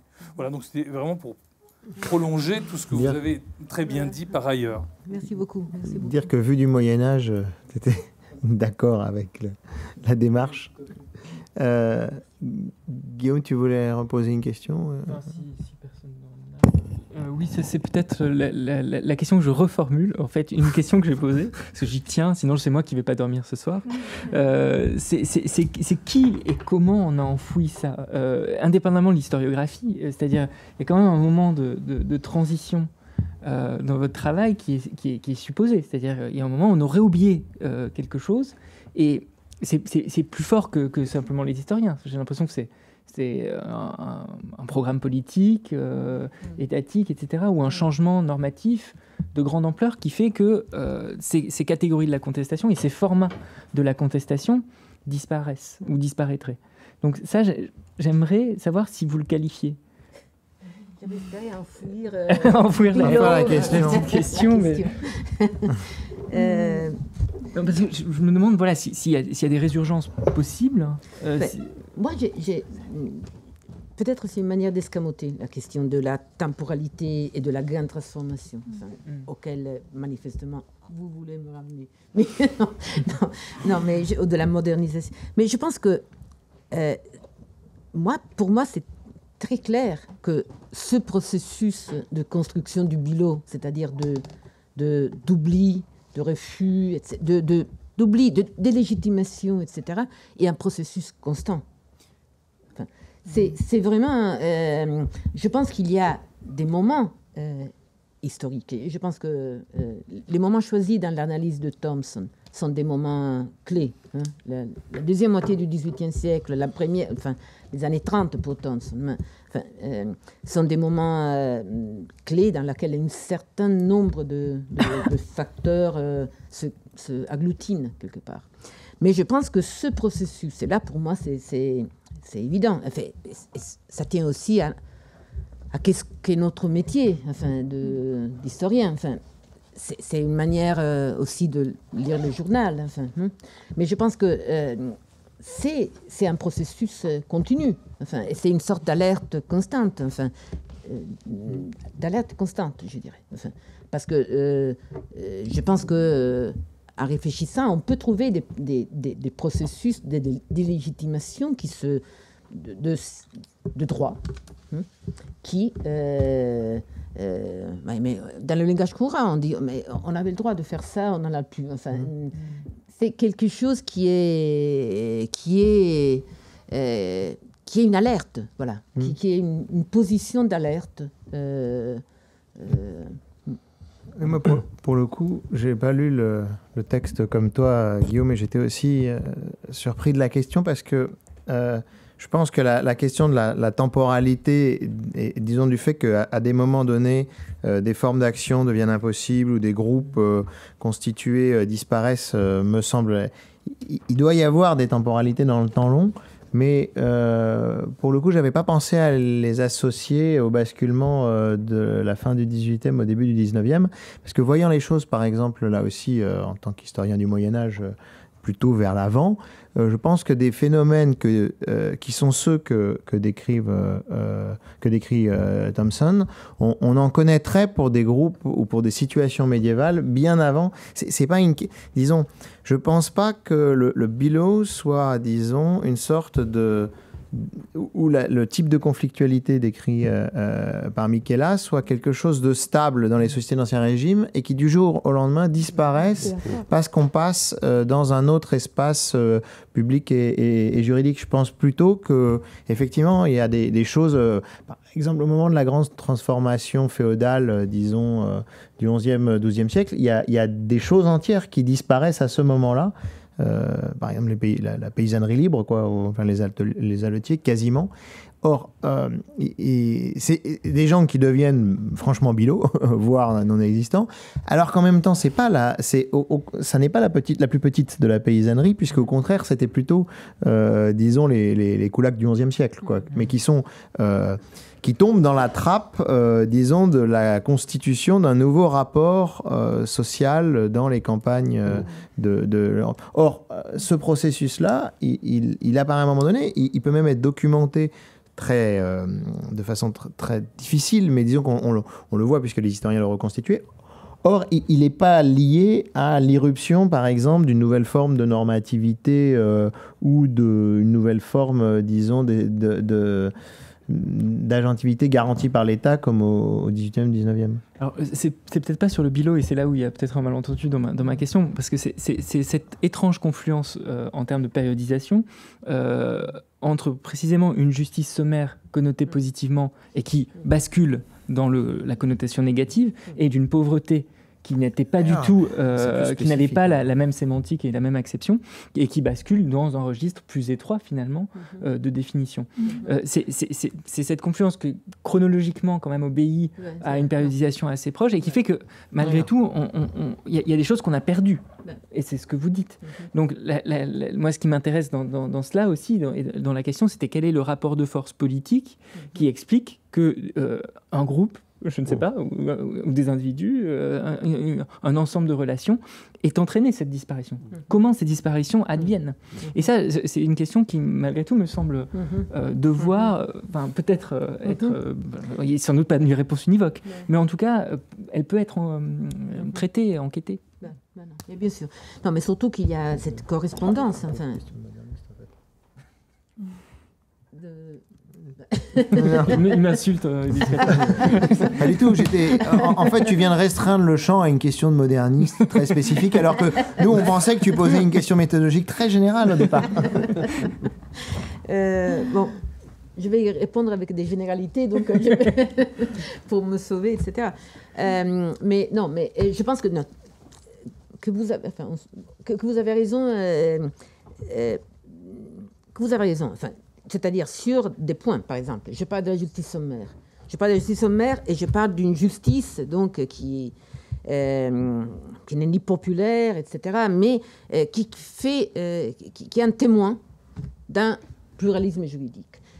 Il y a une restriction de ce pluralisme juridique. Et c'est très impressionnant, enfin, et ça l'est toujours, enfin, sans que je suis capable de donner une vraie réponse, c'est le fait que, par exemple, la défaite d'une justice sommaire que je retrouve dans les États savoyards correspond chronologiquement au Black Act, c'est-à-dire à un acte, à une restriction des droits sur lesquels Thompson a écrit ce livre magnifique, malheureusement, qui a été heureusement, mais malheureusement, seulement un parti traduit en France, qui s'appelle La guerre des forêts. Et c'est un moment dans lequel il y a une restriction de droits, de la pluralité de droits sur un terrain en Angleterre. Pourtant, on ne peut qu'être frappé par une sorte de raidissement du système juridique occidental, une sorte de restriction, enfin, du langage juridique, des procédures, de la possibilité d'avoir accès à des procédures différentes. Et ça, c'est vrai. Enfin, ça, c'est un de ces moments de tournant, manifestement. Enfin, et à chaque fois, pour moi, lire le Black Act et m'interroger sur la sommaire, c'est la même chose. Enfin, d'où mon embarras dans la tentative d'escamoter la question. Mais je crois que... alors, Thompson a donné des réponses. Enfin, le XVIIIe siècle, c'est un moment... Ce XVIIIe siècle anglais, c'est un moment de victoire, enfin, d'une partie politique. C'est un moment de construction d'une relation avec les classes populaires, c'est-à-dire, et de construction de ce système paternaliste. C'est le moment de floraison du folklore, enfin, non, et donc d'un lieu dans lequel inscrire et jeter une culture qui devient populaire, etc., etc. C'est vrai que c'est une chronologie très anglaise. C'est vrai que c'est une chronologie qu'on a la tendance, franchement, à vouloir élargir.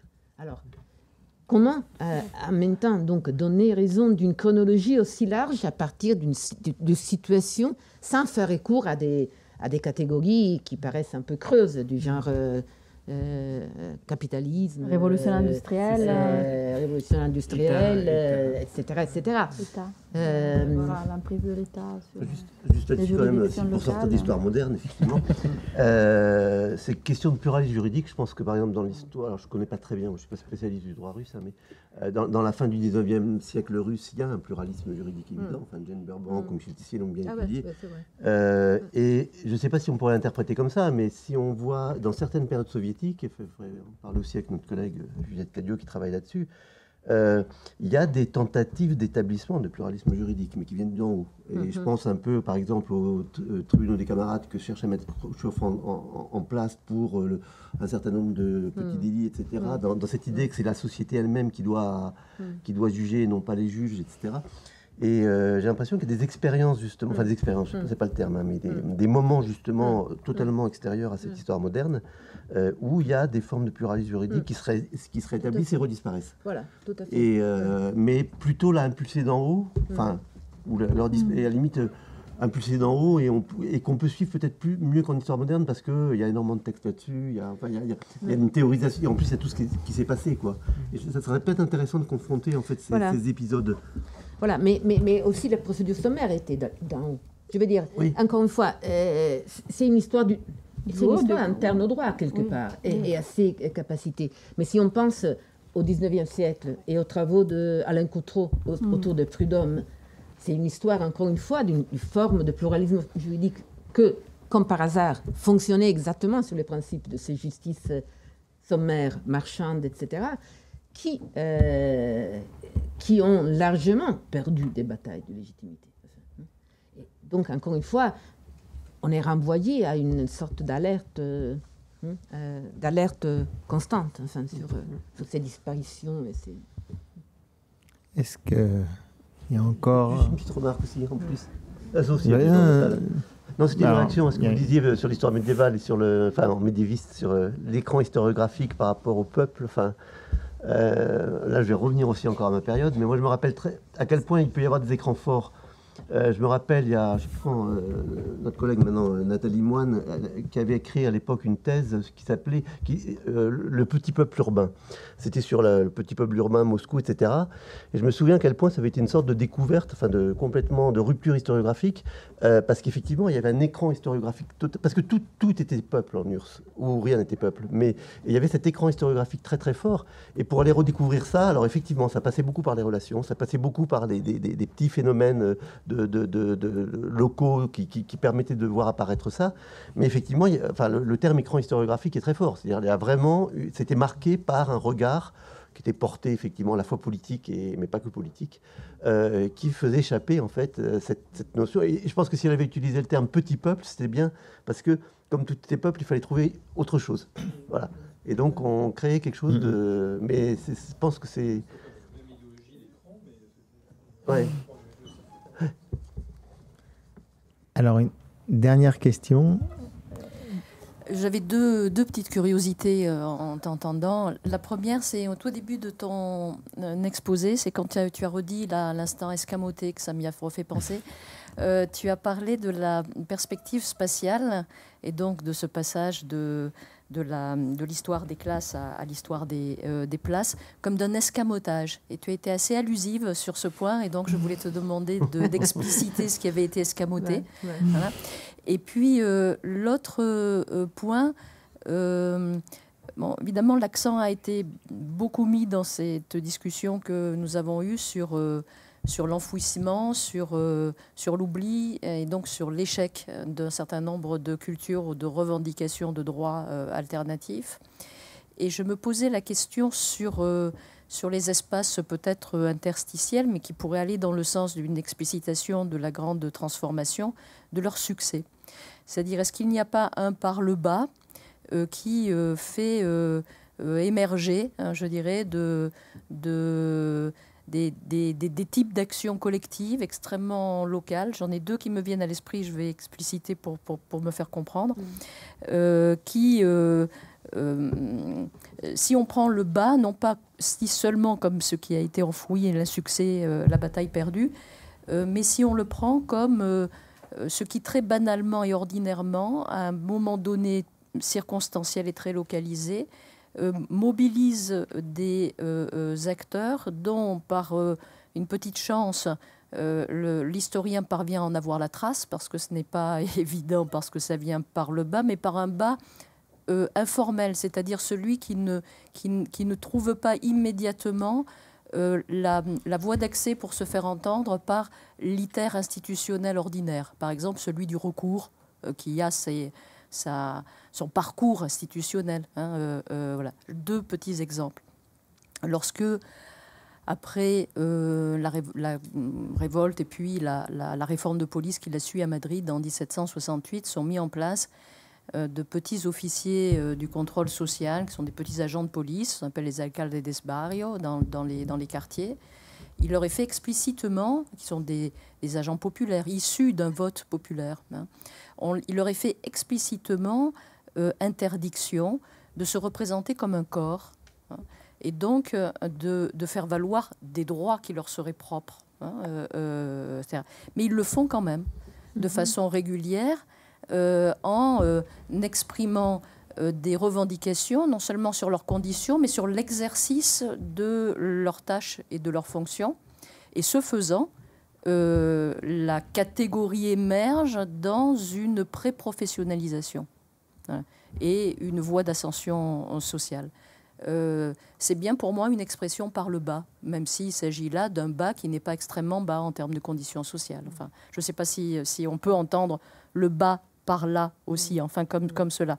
Ou encore, à Marseille, au moment de la phase d'agrandissement de la ville au XVIIe siècle, cette fois-ci, des collectifs de propriétaires sur des questions assez banales et ordinaires d'embellissement urbain qui se forment, qui se dotent d'un syndic, qui essaient de faire entendre leur voix dans un détour, c'est-à-dire dans une expression qui n'est pas ordinaire sur le plan de l'iter bureaucratique et institutionnel ordinaire. Voilà. Donc je voulais poser un peu cette question de l'expression collective par le bas, de la façon de faire cette histoire par le bas, sans la ramener à l'échec et aux cultures alternatives. Enfin, ces cultures-là, d'une certaine façon, sont aussi... Elles ont un côté alternatif, elles sont alternatives, mais ne sont pas nécessairement dans l'échec. Voilà. Oui, donc sur le temps spatial, je pense qu'il y a c'est assez étonnant, c'est assez impressionnant de voir à quel point toute la troisième génération désormais des Thomsoniens est devenue Spatialton. C'est au point que l'intro de Kurt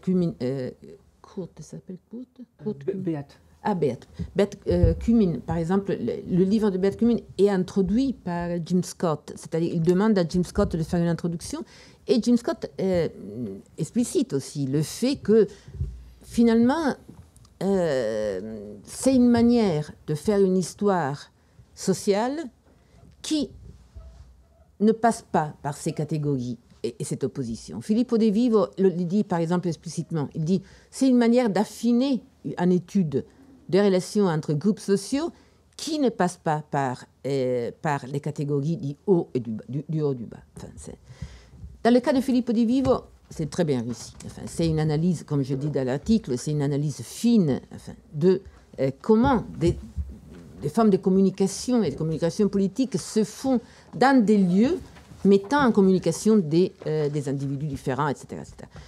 Très souvent, cette histoire du spatial devient une manière vraiment molle, je dirais. C'est-à-dire qui contourne ce problème en parlant, et là, encore une fois, moi, je rebats sur un thème que, dans notre point de vue, sur lequel je me suis attachée dans notre point de vue, c'est-à-dire cette histoire de la circulation qui est essentielle, qui me paraît désormais impossible à ne pas prendre en compte, peut être utilisée, et l'est souvent, comme, disons, je dirais un escamotage plutôt qu'un raccourci. C'est-à-dire une manière de ne pas trop affronter le problème des groupes sociaux, de leurs relations, de leurs conflits, etc., des compétitions, avec une histoire de la communication qui remplit un peu les trous, enfin, tu vois. C'est-à-dire qui construit un peu un terrain uniforme là où il y a manifestement des crispations, mais qui crée une sorte de consensus. Je pense qu'un des ennemis principaux, enfin, qui tenait aussi à notre, je veux dire, à ma génération, notre travail autour des catégories socioprofessionnelles ou des catégories de l'ordre, etc., c'était le fait que c'était des catégories dominées par une idée de consensus. Alors, moi, je pense que l'idée de consensus est un ennemi capital, et je pense que le travail qu'on a essayé de faire, et je pense là vraiment à une génération ancienne, était une restitution, au contraire, de la complicité conflictuelle de la construction du social. Je pense que dans ses formes les moins réussies, disons, pas Filippo De Vivo par exemple, mais dans ses formes les moins réussies, il y a une sorte de construction que j'appelle molle, mais disons de lissage, voilà, qui est construite à travers l'espace, voilà. Il vous reste 2 minutes pour la dernière question. Non, mais c'est parce qu'après, il faut qu'on rende la salle. Non, mais bien sûr, tu décris là des formes de pression sur des institutions par des groupes. Pas des groupes ou des individus, des corporations, par exemple, peut-être cette petite milice, etc., encore qui veut se faire entendre en tant que tel, ou veut se constituer en tant que corps, et veut changer les choses, etc., et qui fait pression sur les institutions à ce fin. Moi, je pense qu'une large partie de l'intérêt que certains autour de cette table partagent, par exemple, pour les suppliques, c'est exactement en ce sens, c'est-à-dire une lecture aussi de la normativité à travers des formes de pression d'en bas, on peut dire, ou alors, si d'en bas ne veut pas dire populaire, d'en bas, bien sûr, c'est-à-dire de la part de ceux qui se définissent gouvernants et non pas appartenant à la... Et là, j'en suis totalement d'accord avec toi. Et je pense que, notamment, le travail d'Alain Blum montre à quel point des normes, et pas mal de normes, sont modifiées et transformées à travers des pressions d'en bas. On termine avec bas, non? C'est ça. mais c'est tout à fait légitime. J'ai tout fait pour arriver là. Pour arriver en bas. Merci beaucoup Simona de vous être prêtée au jeu de la discussion. Merci à nos invités, à Michaela, à Guillaume, à Alain Blum, à toutes celles et ceux qui ont contribué à organiser le débat et celles qui sont venues, qui ont posé des questions. C'est donc le dernier débat pour cette année scolaire. Nous nous retrouverons, je l'espère, en septembre, autour d'un numéro qui est déjà sorti, mais il nous semble que c'est plus simple d'attendre septembre pour le discuter.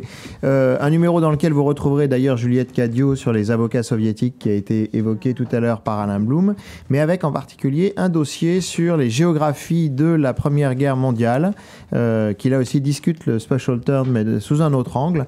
Et nous parlerons donc de la Première Guerre mondiale dans ce contexte-là, à notre prochaine rencontre. Merci bien. Au revoir. Merci beaucoup à tout le monde. Merci. On peut le garder, non? C'est sympa de votre part.